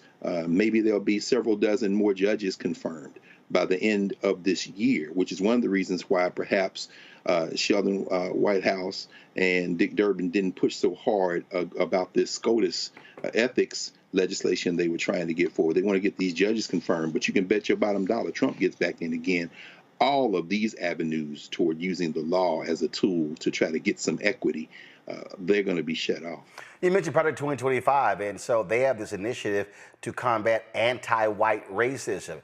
This brings up what happened in Texas. So check this out. This group called True Texas Project are going to have this conference, but now all of a sudden speakers are pulling out, so is the venue, because they are white nationalists. And so they also have to be very close to Senator Ted Cruz. And so they believe in a war on white America. They also espouse Christian nationalism as well as the Great Replacement theory. And so this is the Republican Party. One of the speakers, Paul Gottfried, is a far-right author who mentored neo-Nazi and white supremacist Richard Spencer. And so these are the folks who were invited. And so people need to understand this is the Republican Party. Okay, so they might be saying, oh, I can't show up at the conference there, but trust me, that's who they are. You see right here, it says True Texas Project is a key part of a powerful political network that West Texas oil tycoons Tim Dunn and Ferris Wilkes have used to push the state GOP and legislature to adopt their hardline opposition to immigration, LGBTQ rights, and public education. These billionaires, they are, as you see this right here, it says they are the biggest donors to the Republican Party of Texas and have used their influence to purge the party of more moderate lawmakers and survive a high-profile scandal last year over racists and anti-Semites employed by groups they fund. These folks here are virulent racists. That's who they are, and they are supported by the Republican Party. I ain't fooled by this at all. And so, all y'all people who talking about sitting your ass on the couch, let me be real clear. They have no problem saying if we win, there will be racists employed in the federal government to root out, and they already attack, you keep seeing them attack, wokeness in the military, wokeness in everything. Anything dealing with equity is gone if Trump wins. So, go right ahead and sit your ass on the couch. But I'm telling you right now, come January and the inauguration, y'all gonna be saying, well, damn, why didn't we know? And we gonna tell you, hashtag, we tried to tell your simple Simon ass. I'll be right back.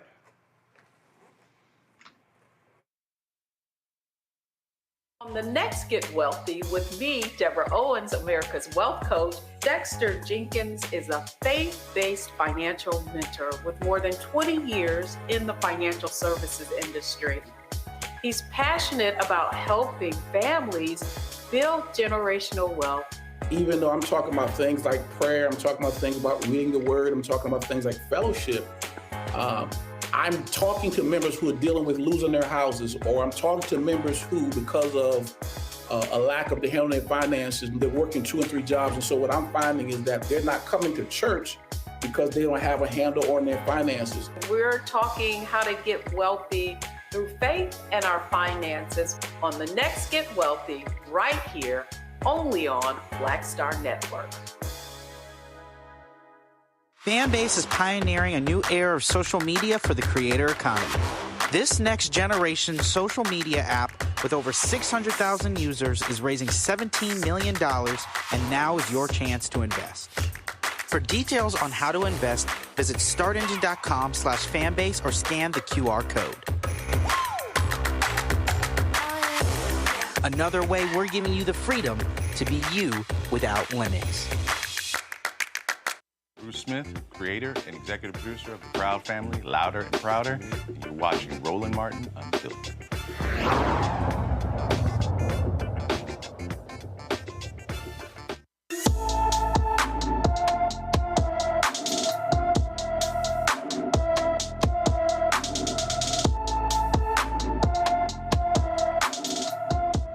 Corey Smith has been missing from his Flourtown, Pennsylvania home since March 10th. The 15-year-old is 5 feet 8 inches tall, weighs 130 pounds, with brown hair and brown eyes. Anyone with information about Corey should call the Springfield Township, Pennsylvania Police Department at 215-836-1601, 215-836-1601. Supreme Court rejected the lawsuit challenging the FDA's approach to regulating the abortion pill. That means patients will continue to have access to the pills without an in-person doctor visit. The ruling is a significant setback to the anti-abortion movement. This was the first major Supreme Court case on reproductive rights since the court's conservative majority overturned Roe v. Wade in 2022. Vice President Kamala Harris weighed in on this. This is not a cause for celebration, because the reality is certain things are still not going to change. We are looking at the fact that 2/3 of women of reproductive age in America live in a state with a Trump abortion ban. This ruling is not going to change that. This ruling is not going to change the fact that Trump's allies have a plan that, if all else fails, to eliminate medication abortion through executive action. So we must remain clear-eyed about the threats to reproductive freedom in America, and we must remain vigilant. Politico had this report: the anti-abortion wins buried in the Supreme Court's unanimous ruling against them. They say that tucked in the pages of the unanimous ruling were potentially useful hints for abortion opponents, laying out a path to mount similar challenges to the medication in the future and limit abortion access in other ways. That's one of the things the court, these conservatives often do, Lauren, where in their statements they sort of signal to them, well, if y'all do this here, then we might consider this. That's how the right works. Yeah, I mean, I really think that they're stuck on the abortion issue in terms of the polling would indicate that they have a massive problem coming up in this cycle, and we're about to find out how big of a problem they have after the overthrowing of the Dobbs decision and the, of course, overturning of Roe v. Wade. And some of the conservative Republicans have figured out a more nuanced position on certain things, and certainly in Virginia we've seen a little bit of that. But by and large, I think we're about to see the consequential thing that happens when you take a right away from someone, and folks are very aware of that, and also a lot of these older voters who show up to the polls and vote very consistently, who lived through that history in the late 60s and 1970s of the women's rights movement, et cetera, and so on, are going to remember that as well. So this is going to be a very consequential moment, and I don't know that the Republicans can message their way out of it. But here's what they said, Greg. One, the decision didn't touch the merits. They ruled on procedural grounds. I said the doctors did not have standing because they were not directly impacted by the FDA policies. They also said in here that let your conscience be a guide. Both anti-abortion and abortion rights advocates zeroed in on what the ruling said about the right of doctors to refuse to perform abortions or other health services if they feel conflict with their moral or religious beliefs. So you have that. Also, they say that they provided in this concurrence by Clarence Thomas that contains suggestions for other ways abortion opponents could bring legal challenges or pursue restrictions on the pills in Congress or through the executive branch. And finally, they said Thomas's concurrence also included a flashing warning light for abortion rights proponents who've long relied on what's known as third-party standing to challenge abortion restrictions in court.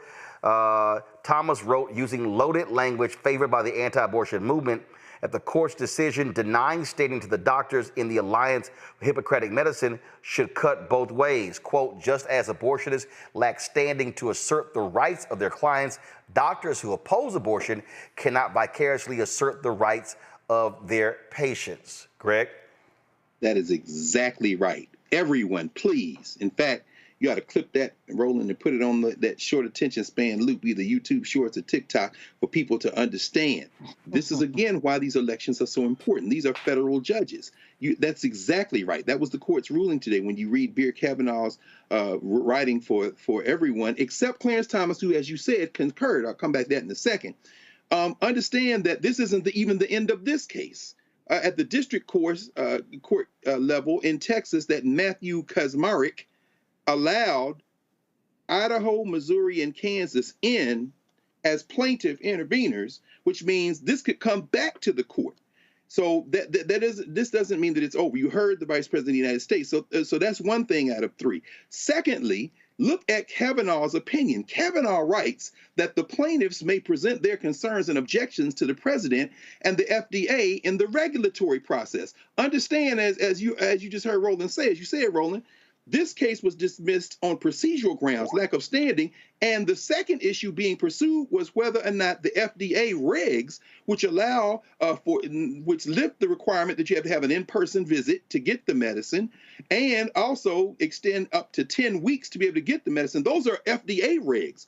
So that means that they can either be implemented by the executive branch, or you can pull back on implementing them, pull back on enforcing them. A Trump administration is not only not going to enforce them, when you read Project 2025, go to page 458, where the people say they urge the government to reverse its approval of chemical abortion drugs because the politicized approval process was illegal from the start. That is the issue on substance that the court did not reach today. Finally, Clarence Thomas, as you say, Roland, in his concurrence, he's right down the line, but here's where the poison pill is. There's something in the law called associational standing, not to be confused with third-party standing or organizational standing. But what Clarence Thomas is saying is, that associational standing, that's kind of like third-party standing, and you shouldn't be able to intervene. Who should be scared about that? Advocacy groups. Meaning Clarence Thomas is like, let's think about the NAACP. Let's think about Emily's List. You can't intervene. Associational standing. These people have a laser-targeted agenda, and they are going to roll it out so quickly, as you say, Roland. Trump wins this second one, they're going to come back and say, and as you say, hashtag, you tried to tell them. I keep telling these people they had better understand if they sit on their asses this fall in November. I'm telling you right now, Trump wins, Alito and Thomas are going to retire. They are going to appoint some late 30, early 40-year-old hard right wing, and that means for the next 2 generations, we will be guaranteed, and keep in mind, Sotomayor is getting up in age. Look, listen, John Roberts will be getting into the 70s. People need to understand they could lock in a hard right conservative Supreme Court for the next 30 to 40 years. The election in November is not about the next 4 years of Biden. It is not about Vice President Harris. It is literally about, will the conservatives, will the hard right Christian nationalist white supremacist Republicans, will they control the Supreme Court for the next 30 to 40 years? That's incredible. Oh, I should mention this, Roland, just one other thing. In the report in Project 2025, they say abortion pills pose the single greatest threat to unborn children in a post-Roe world. They never wanted to return Roe versus Wade to the states. Their goal was always a theocratic ban on a woman's right to control her body. I am embarrassed to say that I did not know that close to 2/3 of all abortions in this country come as a result of taking the pills. I didn't know that. These people are playing for keeps, as you say, Ron. They're not trying to return anything to people's choice. They want to control women's bodies. They want a Christian theocracy. And now Alito can say it from the rooftops, blame it on his wife. And they, in this court ruling today, put what everyone should be terrified of in the very language that people are saying, oh, we celebrate. You better read what they wrote. They want a theocracy. And, Reese, they want to get rid of birth control, too. Absolutely. They want to get rid of birth control and the ability to reproduce through IVF. Listen, folks, the reality is that this election is not about personalities. It's not about the way that you want your package, and if a president packaged in a younger body, maybe a more good-looking white man or whatever the hell the situation may be. This is about institutional power, multi-generational power. What the Supreme Court did today was not protect abortion access through the abortion pill. What they did was they bought themselves a little bit of time. They're willing to wait. It has been a 50-year fight to overturn Roe. They're willing to wait a couple more months to get through the election. And as you all said, as soon as they have the majority, the majority in the House, the majority in the Senate, and the executive branch, it's all bets are off. And so this is nothing more than stalling for time. They understand the politics of the environment and how detrimental this has been to the Republican Party's chances in November to take all, winner take all this time. And so they're willing to give people a temporary reprieve, let people sit back a little bit longer, go back to their complacency, and think that we're still in status quo. Status quo was out the door when Roe v. Wade was overturned. And so this is absolutely about autonomy. This is about the citizenship of women in this country. And when you're seeing what they're doing around abortion in Texas, surveilling women who leave the state, other Republican states, they want to surveil women. They want to surveil people who they believe or want to assert are helping women get abortions. This is a whole different ballgame. That's not a conspiracy. It's literally happening day in and day out. So I agree with Vice President Kamala Harris. This is not cause for celebration. It is cause to double down.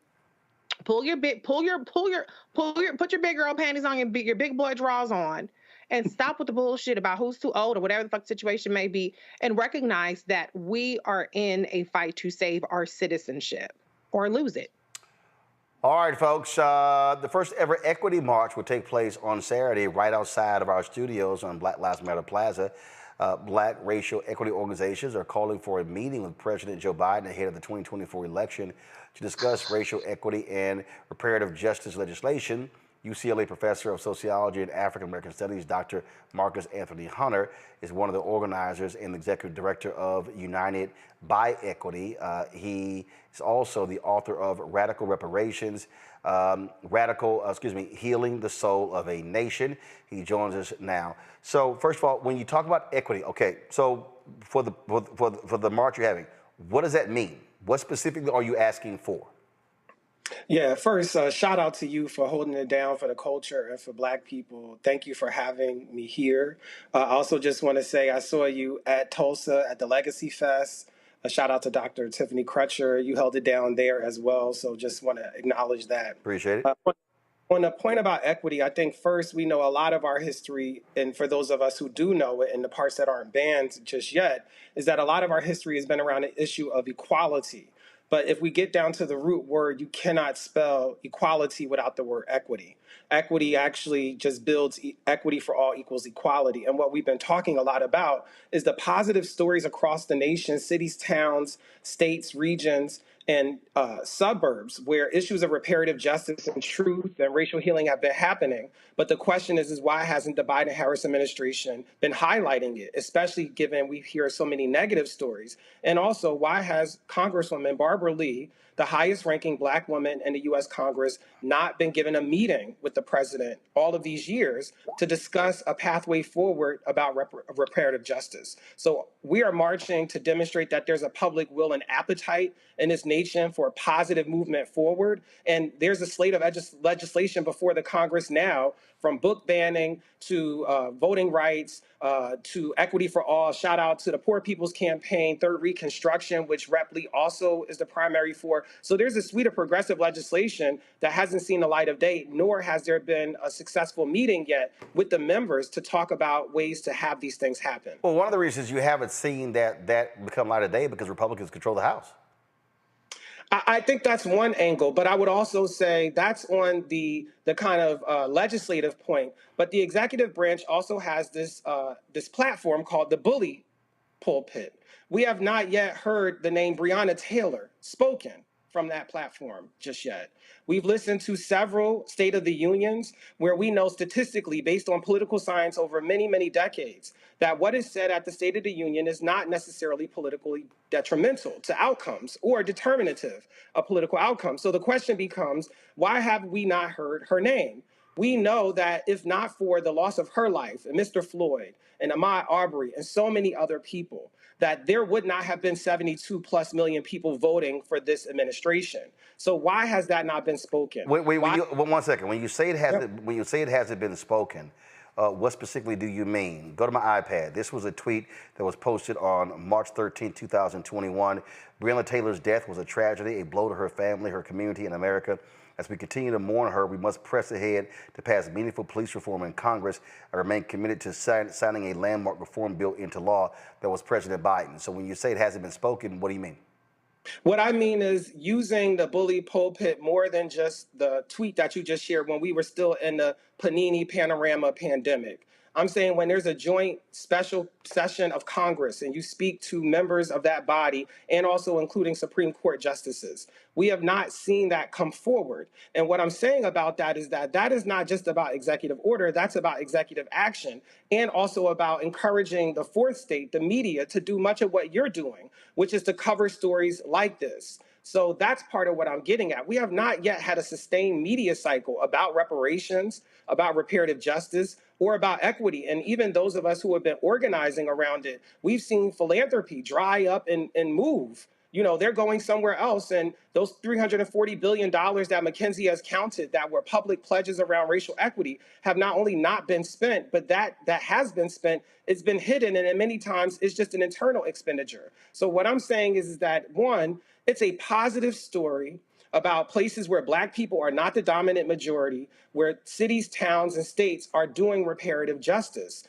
And I think that the American people and the nation ought to be hearing about that, especially because we're inundated by so much war, so much division and polarization. Reese? First of all, go Bruins. So thank you for your work. I agree with you in terms of there is an opportunity there to use the bully pulpit more to draw attention to issues of racial equity. I believe that the administration has done a lot of actions around it. The messaging hasn't been that great, perhaps because they've released 100 actions that they've done at a time.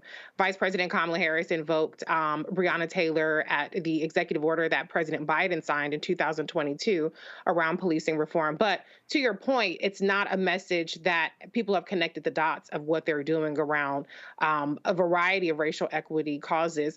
My question is, how do we put pressure on the administration? The Democrats, I always agree, can do more, but also draw attention to things like Project 2025 to the fact that convicted ex-president, impeached president Donald Trump is running on a platform of giving police officers immunity. How do we balance the fact that people need to understand what has been done, what needs to be done, but also the alternatives that we see in the opposition party? Yeah, that's a great question. And thank you so much for what you do as well. I think one of the things that's worth thinking about is one, and this may be, I'll say hashtag unpopular opinion, is that a lot of times what's been happening politically is that Democrats have only had to be an alternative, not really an actor. And so part of what happens is if it's just always about not being Donald Trump, that doesn't get people out of bed. That is not enough to make people enthusiastic. I think the other thing that is worth thinking about and talking about, and we heard 50 Cent say a bit of this, is that now you have a convicted felon who has 4 baby moms. Shout out to Black neighborhoods and communities across the world. We understand that. We identify with that. So as much as people see that as like, oh, we shouldn't vote for that, that is not who we should have as president. A lot of our communities and many people, I see a lot of and spend a lot of time around regular, schmegular, degular Black folks.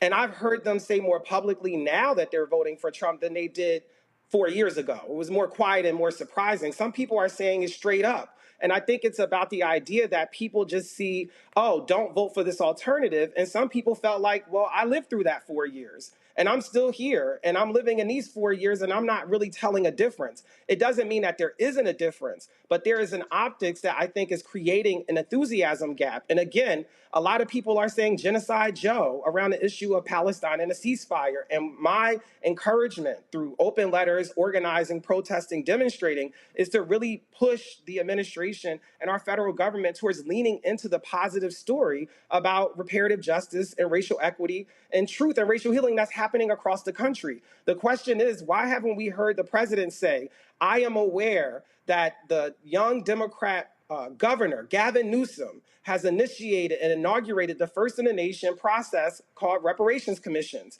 And California has not seceded from the union. It is actually a democratic process that we are monitoring and paying close attention to. I'm on my way there to attend one of the first in the nation commissions just to listen. Imagine a world we could live in when the media is responsible for following the president in that story. Greg.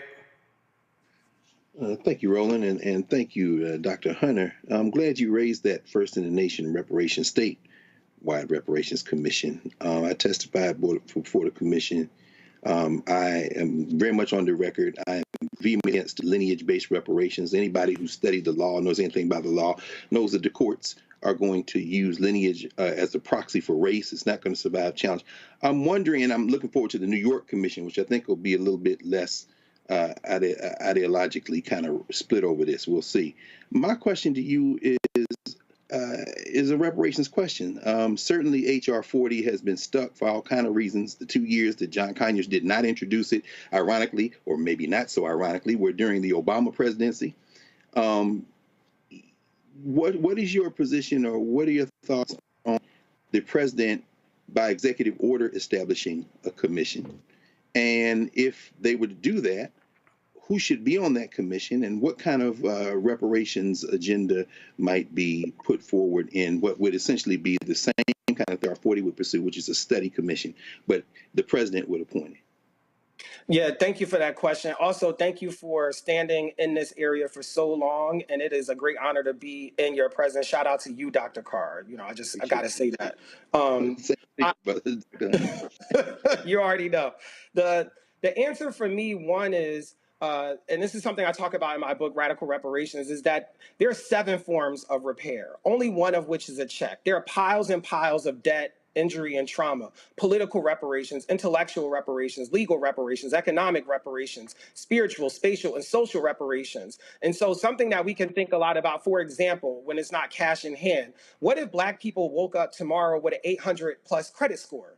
Right? I always think about good times when the dad, James Evans, wanted to buy a nice coat for Florida for just being an awesome Black woman mother that she was. And he goes down to the department stores. At the time, it was Sears and Roebuck, I believe, as portrayed on the show. And he comes home disappointed because he's like, yeah, I went down there and I thought I would be able to put it on layaway. And they said, no, I got to apply for this thing called credit. And guess what? It didn't go through. Now I couldn't buy anything. So just also thinking about these digital systems that exist that keep us out, that block Black entrepreneurial endeavors, that could easily overnight be changed and there would be no money in hand. The other thing that I would also say is that when we think about an expanded version of reparations, and we start getting into this, which is the purpose of a reparations commission, is to discover how each state, each town, each committee, each city, each community needs different things, because we all have different relational fields to the origin story of the enslavement of Black Africans in America. That said, some of it is about education, public awareness, beating back the steady diet of misinformation and confusion. And I ultimately think that reparations is a global invitation to build a more beautiful world. It is not something to be afraid of. It is something that we can lean into and not wait for the coronavirus to kill people to say, you know what? Slavery is a pre-existing condition of the United States. If we don't attend to that pre-existing condition, every other disease, dis-ease, war, conflict is going to get us even deeper, because we're already handicapped by our past that has not been restored, reconciled, or repaired. So I think about it as a positive move forward, and to not be afraid to move forward and lean in as an invitation to include a world that is more beautiful. Lauren? Yeah, so Dr. Hunter, have you ever worked in the government? I've been a public school teacher for about 20 years. So okay, yes, technically, yes, yeah. Mm-hmm. Yes, sir, I hear you. So I've worked in the federal government and state government in 2 states. And what I find, generally speaking, is the way that something gets done, really a lot of times without a lot of fanfare. So the part where you were saying, the president hasn't mentioned Breonna Taylor, it sounds good to me when I listen to it. And then I think about history and I say to myself, well, LBJ wasn't exactly out there running his mouth all the time about some of the things that happened in terms of his presidency, which he was actually known for using the N-word and throwing stuff out like that. And then the Voting Rights Act and Civil Rights Act passed, and I think certainly we are into a theatrical style of politics. I mean, when you say that your friends, you're hearing people say that they're going to vote for Trump. I hear the same thing. And when somebody does that, I turn to them and say, why? Why exactly are you voting for Trump? I get that sort of spirit of, well, it can't just be saying all the time, one guy is bad, so you're going to vote for Joe Biden. At the same time, from a substantive standpoint here, whether we're talking about Israel, which, by the way, the two of them effectively have identical views on it, not completely identical, but I actually think Trump would put his foot on the gas even more with regard to what we're seeing in Israel. But at any rate, things get done not because people are tweeting or because people are using the bully pulpit. Things get done because somebody's standing in a back room in some office in some place nobody's ever heard of, changing the language in a bill. And then everybody, when it gets passed, finds out sometimes a little bit later. What do you think of the more substantive side of politics? I mean, because a lot of what you're talking about sounds a little bit theatrical to me. Though exciting, I love theatrics. It's exciting, but does it actually get something done? Yeah, I appreciate that perspective. I will say that, especially around issues of reparations, and this is back to Dr. Carr's question that I want to connect, is that what we know that's important is that enslavement was authorized through narrative. And it's something to be said for there being narrative work happening, that we create and spread narratives that are positive and affirming. And that might not always wind up in a bill, but that is really, really, really important. the story that we tell each other about one another is super important. At the same time, I drafted and worked with Congresswoman Barbara Lee to write the first ever bill for a U.S. Truth, Racial Healing, and Transformation Commission. And I've been in these work groups. I was in Zoom University for the last 3+ years, meeting with people to try to get co-sponsorship and going to staff and, meeting with both sides of the aisle and see who will sign on. And I am painfully aware of the process and the labor and the lack of fanfare that happens around bills. But I also think that we have to be in a both and case because we live simultaneously. We live as policies and legislation are happening and as stories are being told about us, divorced from policy. And so really it's about how do we meet both of those challenges that face communities all the time. And I think that's why I keep emphasizing the social repair aspect. Before enslaved Black people arrived somewhere. So we know, for example, Virginia is one of the first places people came and that they were auctioning children.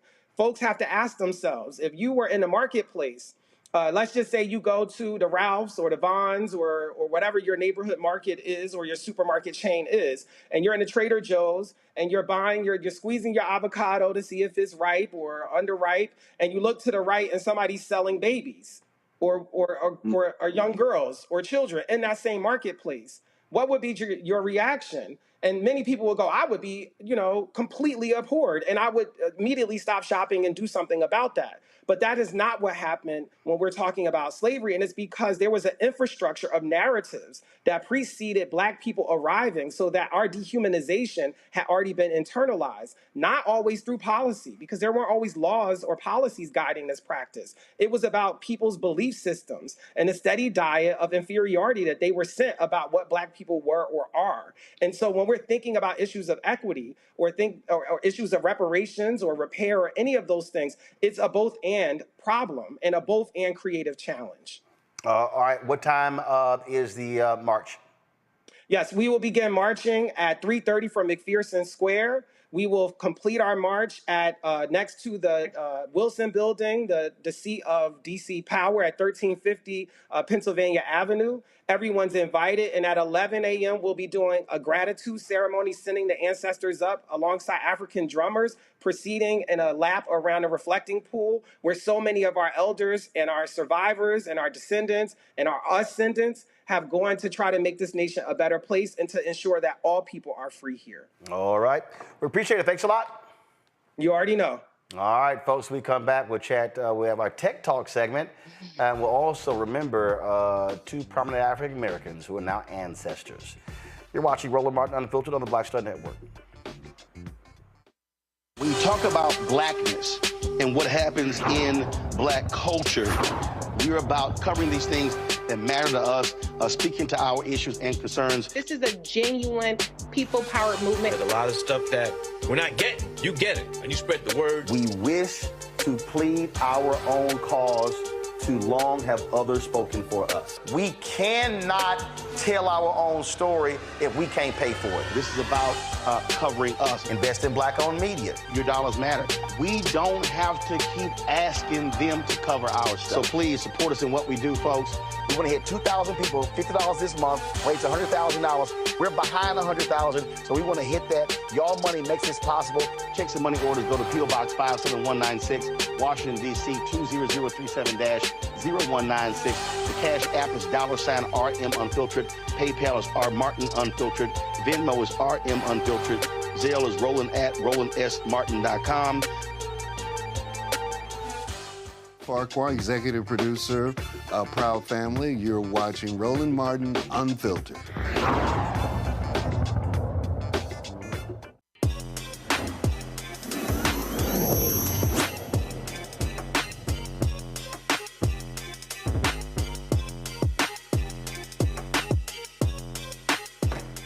Folks, welcome back to Roland Martin Unfiltered. I had a couple of conversations today with some folks, and we were talking about, again, content creation, and monetization. So what we're seeing is a lot of people out here who are enamored with likes, enamored with, people commenting about their posts. But the question always comes back to, but are you making any money doing it? And so You have folks who say, hey, I want to be influencers. Well, what the hell does that even mean? How do you actually do that? And what we're also seeing is the folks who are running these platforms, how they are making decisions that you have no control. If they change the algorithm, the business that you have can completely go kaput. And we've actually seen that happen. Isaac Hayes III is the founder of Fanbase. Isaac, I'm thinking back to, glad to have you here. I'm thinking back to, that was a gentleman, and I read this story about 4 or 5 years ago, and they were on Facebook, and they were doing great. They were buying lots of advertising, and then all of a sudden, that thing began to shift, and basically they went out of business. And he was crushed by it because they were feeding into that system. I talked to another brother who called me up and was like, man, I think I'm just gonna stop doing this content stuff because I just can't make any money on YouTube. And because he was complaining that they changed the algorithm. And what I'm constantly trying to remind people about is that the platforms aren't concerned about you and your business. You are their business. You are driving the money for them. And a lot of folks keep getting confused by that. And they think that, that they're supposed to be doing content creators favors. No, it's about them making money, not you. 100%. I agree. I always say if the platform isn't paying you directly, then you are the product. And I think that's important for every single person that uses social media. They got to understand that. You know, for the past 2 days, I'm here to have an impassioned conversation right now, Roland, because something that I've been hearing a lot over the last couple of days is about reparations and equality and equity and all these things that we're talking about, even in the space of social media and content creation. But one of the things that I really want to introduce to the viewers tonight is the fact of ownership and what we've been able to do at Fanbase, because I know Fanbase is a social media tech startup. Well, what makes Fanbase unique is that it has been funded by the people. We have raised over $10 million from 15,000 investors around the planet that actually own equity in Fanbase. And really what I want to say about that is the fastest way to build wealth in this country is through technology. When I see Facebook as a $1.2 trillion, $1.3 trillion market cap, or ByteDance that's worth, $300 billion, but all these platforms have been built off the culture and content of Black people. So if we're not building infrastructure, we're not building infrastructures in tech where we own those and then we're able to invest in them and then scale those businesses up to multi-billion-dollar businesses, then exit those businesses and then do it again with other platforms and other startups and other companies, we will always be asking for permission to try to build wealth in this country in a way I think we should continue to do, but absolutely take advantage of the opportunity to invest in tech companies and startups through equity crowdfunding. So that's what we've been able to do. That's what I'm doing on Start Engine. If you have not heard of Fanbase, go to startengine.com/Fanbase. You can invest and actually have ownership and equity in a platform that has almost 700,000 users, is a global platform. We're over in 190 countries and territories worldwide. And I just launched a raise that we're raising $17 million. And we're already at $1.3 million. My goal is to get to $2 million in the next couple of weeks. I tell people that the minimum to invest in Fanbase is $399. You can literally buy shares of stock and have stock in a company, in a tech startup that is continuing to grow and build. And I think, I hear these conversations all the time that we have about Black wealth, but I'm like, guys, we got to start owning the Ubers, the Facebooks, the Apples, Googles. But I think what this requires, it actually requires a completely change of focus. What it requires folks not to be caught up in white validation. To understand. I mean, look, I've had some folks sit here and I was having a conversation. I was thinking back to when I was running the Dallas Weekly. And I was telling folks, look, I had a great time running it. When I joined CNN, I didn't leave TV1. I didn't leave WVON radio because I was on CNN. For me, it wasn't the be-all to end-all. That was this idiot at Fox News who was tweeting me. He was like, "Oh, your career has just gone in the pits. You can't work at any network." And I'm like, I'm actually making more money today than I did when I was there, and I'm having more fun. And so a lot of this has to do with African Americans reaching a point where we're not caught up in this validation. I remember talking to a young sister who wanted to do a book, and I was actually encouraging her to go ahead and self-publish for the purpose of having more ownership and freedom when it comes to her book. And after about 40 minutes, I said, okay, can we just cut to the chase? You are desperate to get a book deal because you want to be able to tell somebody, I have a book with HarperCollins. I have a book with St. Martin's Press. And she was like, you're right. I said, so you need I said, you do know that when you get an ISBN number and you publish your book and you sell your book, you're an author. But she felt she wasn't a legitimate author unless she signed with one of those companies. This to me is, I think, part of the issue. For a lot of folk, they are caught up in the validation. Oh, no, that's real and this really isn't. And that's what's stopping, I think, a lot of folks from really thinking more like an entrepreneur, more like an owner, because they're caught up in, oh no, but if I'm doing it for them, it's deemed to be more real.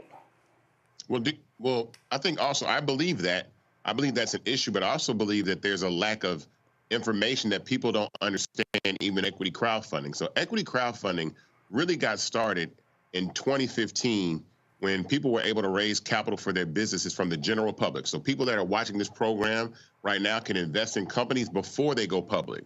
So it's like investing in NVIDIA before NVIDIA is the company that it is now, or Apple or Facebook. And people don't know that that started in 2015, and it really didn't pick up till after the pandemic. So when we started raising capital, so people don't even know that you can actually invest in companies and have equity and ownership. And so I was at RenderFest down here in Atlanta, Georgia today. It's a tech festival. It's Atlanta Tech Week.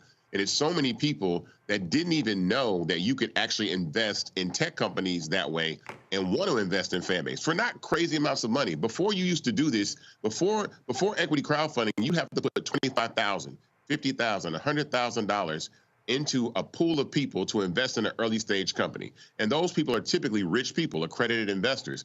I'm saying now that we have to start to get the message out that people can fund their businesses through equity crowdfunding using things like the Jobs Act, again, which Obama and Biden signed into law, and fund this. I'm the first black man to ever raise $10 million in Reg CF equity crowdfunding. So we're making history. That's the thing about it. It's like people don't understand that information. So more investors we have, but think about that. 15,000 people have invested in Fanbase, and we've raised $11 million in 3 years. And I'm raising $17 million right now. And everybody that's watching this program can invest in Fanbase today, like can put $3.99, $5.99 in the platform, have equity, and then utilize your own network to tell people to download the app, use the app, continue to grow our user base, and then make the app more valuable. And then we raise more capital and we scale this to a $100 billion business or a $10 billion business, whatever it is. But then we exit and then we do it again. And so I think the validation is there, but a lot of people have never seen a black founded social media platform that's for every single person on the planet. Most of the black founded apps that people see are just exclusively for black people. And I don't have a problem with that at all. But I feel like if we're going to scale businesses to the value of a TikTok or a value of an Instagram, we need to include the world. We need to include Africa. We need to include Australia. We need to include China. We need to include all these other countries that utilize Fanbase, India, all these platforms that are using Fanbase to continue to scale their business. So Fanbase is the only black-owned social media platform that exists right now that's for every single person on the planet.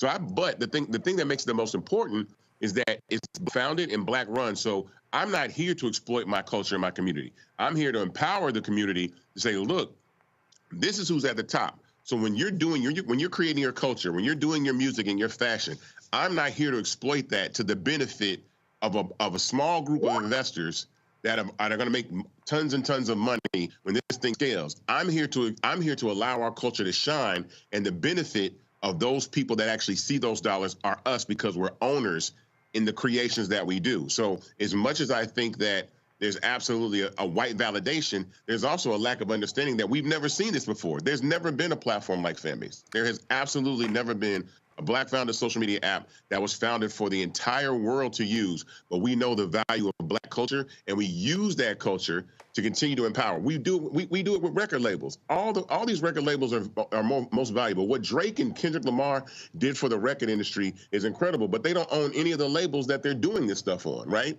It's the same thing. Conversations happen on TikTok. What Kai Cenat is doing for Twitch right now, he just did the largest live stream on Twitch with Kevin Hart and Drewski, and they got 700 and some thousand concurrent viewers, and over 21 million people saw that stream. But Kai Cenat doesn't own Twitch. Got it. Saying we have streaming on Fanbase. You can own Fanbase. We're building RTMP streaming for gamers right now. So you can own Fanbase and start to stream on Fanbase and have equity, and you make money because the platform is monetized that way. Reese? I'm glad you brought up what Kai Cenat just did. Is there a recruitment strategy? I'm curious to see if, content creators and other Black influencers are kind of looking for sponsorship or some sort of, paid partnerships for your organization or for your company, as opposed to how they give things away for free, to your point. I mean, they do get, sometimes there is compensation on the back end. But I'm just curious what kind of conversations you've had and willingness you've seen from kind of the more big draw names in terms of joining your platform. So the conversation that we have in our community usually is a money conversation. I'm going to be totally transparent. When we're talking in our community, we want the cash up front. Now, I can tell you a few names and go Google them. Aiden Ross, he has equity in Kick. Charlie D'Amelio has equity in Step, which is like a little debit card for teenagers to use. She has equity in the company. Google Bryce Hall. He has equity in companies, right? All these startups. These younger white creators are choosing to have equity in these startups because they know that they can leverage their reach to drive people to the business, to scale it up, and then exit the company. So my conversation with Kai Cenat would be equity. Kai Cenat's making like $800,000 a month. He don't need any, he can make more money, but I'm trying to make Kai Cenat a billionaire. I say, Kai, come over here and get equity. If Kai Cenat came to Fanbase would probably go from 700,000 users to 2.7 million users in probably 30 days. And it would literally be $1 billion company just because of one kid brought all his platform there and said, come over here and I'm going to do audio rooms and play video games and stuff like that. But at the same time, he owns part of the platform. He's an owner. He doesn't own equity in Kick. DJ Academics is on Rumble. He does not own equity in Rumble. So if you research right now, research all the white creators that have equity in these companies. Do you see what Ryan Reynolds did with Mint Mobile?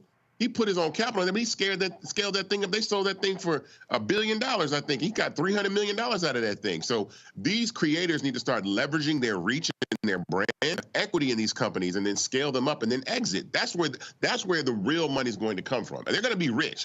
All these creators are going to be rich. But if you want to reach billions, I think Kai Cenat can be a billionaire having equity in Fanbase. I think all these creators, musicians, artists should have equity in these social media platforms instead of being on them and then making them valuable, and you don't have any of the bottom line that you own. Lauren? So back to what Roland was saying about content, Isaac. When I go onto a platform, whether it was back in the day when Facebook started or Twitter or whatever the heck it was because there was something in that content that I had to go and find out about or read about, or somebody sent me the link and I had to go. I was compelled because there was some content-related reason.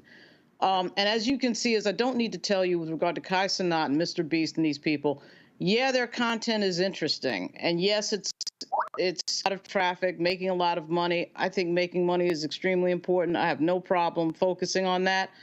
But this content is extremely vacuous. So is the strategy to put up whatever it takes to get people's attention to make that money? And by the way, I don't think there's anything terribly wrong with that strategy. I mean, if that's the strategy, fine, it's the strategy.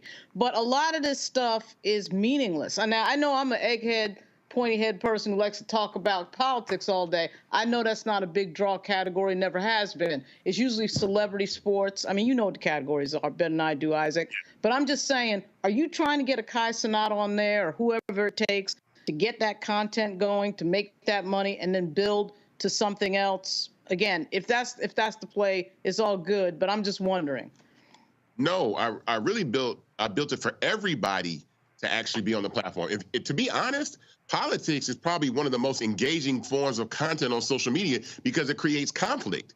It creates people going back and forth in the comments and on Twitter and all these other places. So no, if you talk about politics is some of the most engaging content that you will get. If you bring up Trump and stuff like that, you will have tons and tons of engagement. So it's not necessarily to do that. The reason why Kai Cenat is so important in this is that I believe that Facebook and Instagram are older platforms. They're the OGs in this social media game. Fanbase newer platform. So to have a platform that can be around for the next 20 years, Fanbase 20 years from now will be the OG, but it's going to have young talent and young people on it to make it grow and thrive.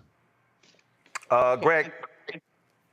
Thank you, Roland, and thank you, Brother Hayes. I'm sitting here taking notes, as I always do when you and Roland have conversation. As an educator, in one of the earlier segments, we were talking with some folks who were talking about literacy and numeracy among our young people, and it's like I was mentioning, an article was in today's New York Times around the concept of brain rot because of TikTok, and the kids and the language is being shaped. And I'm reading Kyle Chaka's recent book, Filter Word, about algorithms. And when Lauren asked you this question, it really kind of sparked the question that I have for you. How do educators use a platform like Fanbase to, I mean, here at Black Star, this is informational, we're moving forward.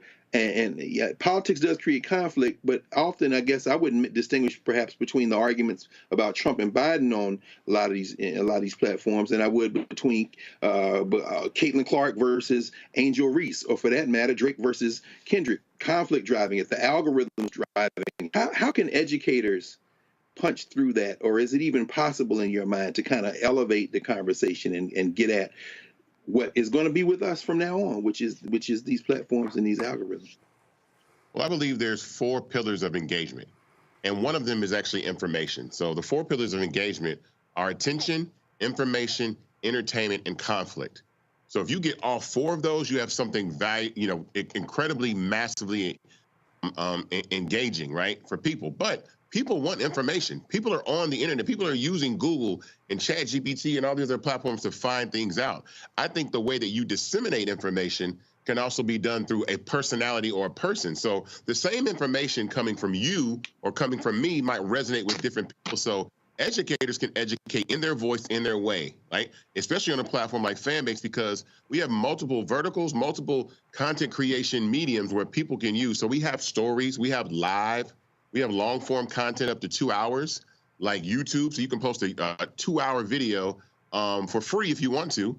We have audio rooms like Clubhouse. We didn't have audio rooms. Clubhouse didn't let the first 1 million people invest in Clubhouse. So I said we have audio rooms on Clubhouse that can hold hundreds and thousands of people to have audio conversations to educate. We have all kinds of tools for Fanbase. So I think that's the thing that's important, is that when you take the culture and the tech and put it together, you have a medium that can disseminate information to anybody on the planet all over the globe. But again, I think in the back of my mind, I'm always considering that who is the labor force behind social media? Who is the labor force that makes Twitch popular? Who is making Apple Music? Who's making Spotify popular? Hip hop is making those platforms popular. Who's making social media popular? Drewski and Funny Marco and all these other people. But ask those people, ask any of those individuals, do they actually own part of the company? So I say we start from scratch, the infrastructure, and then have equity in it and do that. But you can absolutely educate on Fanbase. It's a platform designed to act. And here's another reason why I think it's important that you can educate as well, because we don't suppress content. I'm not here to suppress content.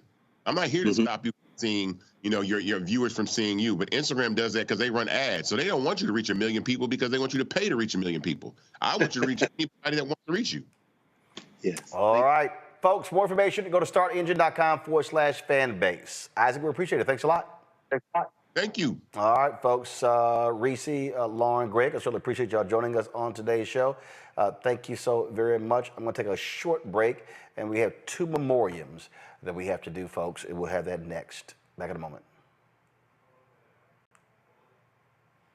On a next, A Balanced Life, we talk about how to get in touch with your feelings, emotions, how to find your North Star, and how to move your life along. Because oftentimes what we'll do is we'll accept what the world says about us as the truth and how we see ourselves, which that can be completely contrary to what the Word of God says about who you are. That's on a next, A Balanced Life, here on Black Star Network.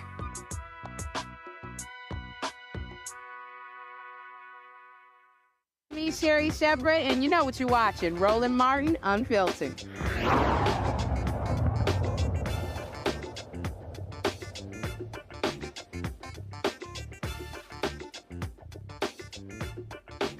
Folks, Hall of Fame basketball coach Robert Hughes out of Fort Worth has died at the age of 96. Hughes, a former All-American at Texas Southern University in Houston, coached boys basketball at the all-black Terrell High School in Fort Worth, Texas, from 1958 to 1973, followed by coaching at Dunbar High School for 32 years, where he retired in 2005. Hughes' career record is 1,333 wins, which is tops in the country. He led his teams to 5 state championships and 35 district titles. He was named the National High School Coach of the Year in 2003, inducted into the National High School Hall of Fame and the Texas Sports Hall of Fame, and enshrined in the Naismith Basketball Hall of Fame in 2017. Robert Hughes was a tough coach. When I worked at the Fort Worth Star-Telegram, I covered a couple of those ceremonies when they were at City Hall for winning the state championship. He was a strong presence in the life of so many of those young men, beloved by many people in Fort Worth. And so many folks are saddened of his passing. Again, Robert Hughes, basketball Hall of Famer, dead at the age of 96. Got some sad news yesterday, folks, when entrepreneur, philanthropist, and prominent member of Alpha Phi Alpha, Dr. William Picard, died Wednesday morning at his home in West Palm Beach. He was 83 years old. Picard founded the Global Automotive Alliance in 1989, which has generated more than $5 billion in sales. He was also co-managing partner of the MGM Grand Detroit Casino and the co-owner of 5 black-owned newspapers, including the Michigan Chronicle and the Chicago Defender, which is where I got an opportunity to meet Bill. Dr. Picard donated millions of dollars to local and national organizations invested in the black community, including the Charles H. Wright Museum of African American History, the Motown Historical Museum, the Detroit Symphony Orchestra, the National Museum of African American History and Culture in D.C., Tennessee State, and many, many more. He was awarded the Michigan Lifetime Humanitarian Award in 2019. And in 2017, I had an opportunity to sit down with him, talk about his book on my TV One show on News One Now. Here's that conversation. Bill Picard, one of the most successful entrepreneurs in America, also an alpha man. He was one of the first African-American McDonald's franchise owners and is the CEO of several successful companies, as well as a co-owner of 5 black newspapers. Now Dr. Picard is sharing his keys to success in his new book, that is Millionaire Moves, 7 Proven Principles of Entrepreneurship. What up, Doc? Good morning. So here's the deal. A lot of folks want to be successful, but one of the things that I constantly tell people is, you got to pick a lane versus trying to be all over the place. Initially, I think that is very, very Well, I said you got to go through one door before you can try to do different stuff. Exactly. What was the door for you? What did you first go through? The numbers business. My family was involved in that business, and I saw the good and the not so good of that business, and that channeled me into social work. Okay. My first job was with the Urban League of Cleveland. And I quickly learned that working for somebody was not my thing. And then I stumbled into McDonald's as one of the first black franchises in America. And there's a Chinese proverb that says, as one eats, the appetite becomes wetter. So from McDonald's to automotives, MGM Casino, automotive manufacturing, newspapers. So I've been very blessed. But initially, it was that one thing. And the reason that's important because, again, the one opportunity, walking through one door opens doors in other different ways. But you also were not, you were agnostic to the area. So to go from McDonald's to automotive to this, that. So your deal was, I want to own something. Precisely. And preferably, I like to own a number of things that begins to equate to one thing is up, one thing is down. And I hit it at the right time. Detroit was booming when I arrived in 1971, and Coleman Young was a great leader and insisted upon equal opportunities for all of its citizens. And I was able to benefit from that. You talk to a lot of people around the country. You go to a lot of these various conferences. What's the one common mistake you consistently confront for people who say, I want to be like you? We have excuses. I have no money, I don't have the right relationships, and I don't know what I want to do. Especially, I don't have any money. Well, if you have money, why do you want to go in business? DuPonts and Rockefellers and some people are not trying to go into more business because they have wealth. And I always ask, what's it mean being wealthy and being rich? When you're wealthy, Oprah, money just works for Oprah. When you're rich, like me and you, we got to get up every morning and hustle. No, I ain't rich. I ain't even near you, so don't even try that. Angela. Dr. Picard, just want to say to you, thank you for being a mentor to a young brother called Elroy Saylor and showing him how home ownership, you own a house that has two parts, so the upstairs pays for the downstairs, Greenview. Wow. Wow. That's a hug. Wow. Okay. Of course, he's from Michigan, and he was involved in an early, relevant, moderate black Republican involvement in our state. And we had a lot of support in that regard. Sure, Michael?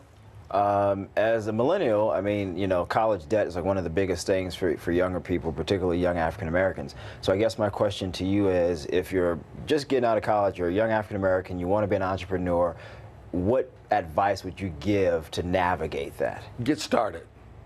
Get started. And I would say, in my book, I talk about debt. College debt is one of the few positive debt instruments that I know about. Okay, can you please repeat that, please? College debt is one of the few positive debt instruments that I know about. Why? Because it gives you one leg on the ladder of success in America. So, because I constantly say you have to look at college debt in a different way. You buy a car, look, it's going to depreciate. But if you say, I got $30,000 in student loan debt, and then over the course of 10 years, you earn $400,000, so what? It actually, it helped you in a certain way, right? Exactly. So right now we know that there's massive income inequality, there's conversations about greed. How do you encourage or teach capitalism with a conscience, if there is such a thing? Well, to me, our community has always been very, very much about sharing. I mean, we don't always have the money, but the missionary board, one of my favorite things is the Dorcas Society of the old AME Church. They were put together in the 1800s for one thing, to help families that were burned out. That was a Dorcas Society. So it's not always about the money. Money is important, but it's about sitting with the sick, helping young kids get to college. All those things are an intricate part of our community, especially our religious community historically. 30 seconds left. When we talk about, I saw one of the principles, you talked about people who are smart, but it's not always just book smart. Well, you know, I'm a solid C student, a very good one. And there's a book that I love to talk about. The book is entitled, A students work for the C students and B students work for the government. And I'm a living example of that. Folks, the book is called Millionaire Moves, 7 Proven Principles of Entrepreneurship. William Picard. Weekdays on TV1. So Bill Picard passed away again, age of 83. He was a great alpha man. Would often see him when I was in Detroit, when I would be, of course, be at various alpha conventions, hugely supportive of so many black causes. And I can guarantee you Bill Picard is going to be missed by a lot a lot of people because of the millions of dollars that he invested back into the black community. And so certainly condolences to his family, folks. That's it for us. Tomorrow, I'm going to be in Atlanta speaking to the 100 Black Men of America. Also, Vice President Kamala Harris continues her economic empowerment tour. She'll be speaking at the conference as well. I will be there covering that. And so we will have all of that. We'll be live streaming that event for you tomorrow right here on the Black Star Network. And so look for our coverage of that on tomorrow's show. That's it, folks. I'll see y'all tomorrow. Don't forget, support us in what we do. Join the Bring the Funk fan club. Send your check and money order to P.O. Box 57196, Washington, D.C. 20037-0196. Cash App is $RM Unfiltered. PayPal R Martin Unfiltered. Venmo is RM Unfiltered. Zelle, RolandSMartin.com. RolandMartinUnfiltered.com. Download the Black Star Network app. Apple phone, Android phone, Apple TV, Android TV, Roku, Amazon Fire TV, Xbox One, Samsung Smart TV. And also, don't forget to get a copy of my book, White Fear, How the Browning of America is Making White Folks Lose Their Minds. Available bookstores nationwide. Get your copy at Ben Bella Books, Amazon, Barnes & Noble, IndieBound, Bookshop, Chapters, Books A Million, Target. Download your audio version on Audible. Folks, I'll see y'all tomorrow. Holla! Black Star Network is here. Oh, no punch! I'm real revolutionary right now. Thank you for being the voice of Black America. All momentum we have now, we have to keep this going. The video looks phenomenal. See, this difference between Black Star Network and black-owned media and something like CNN. You can't be black-owned media and be scared. It's time to be smart. Bring your eyeballs home. You dig?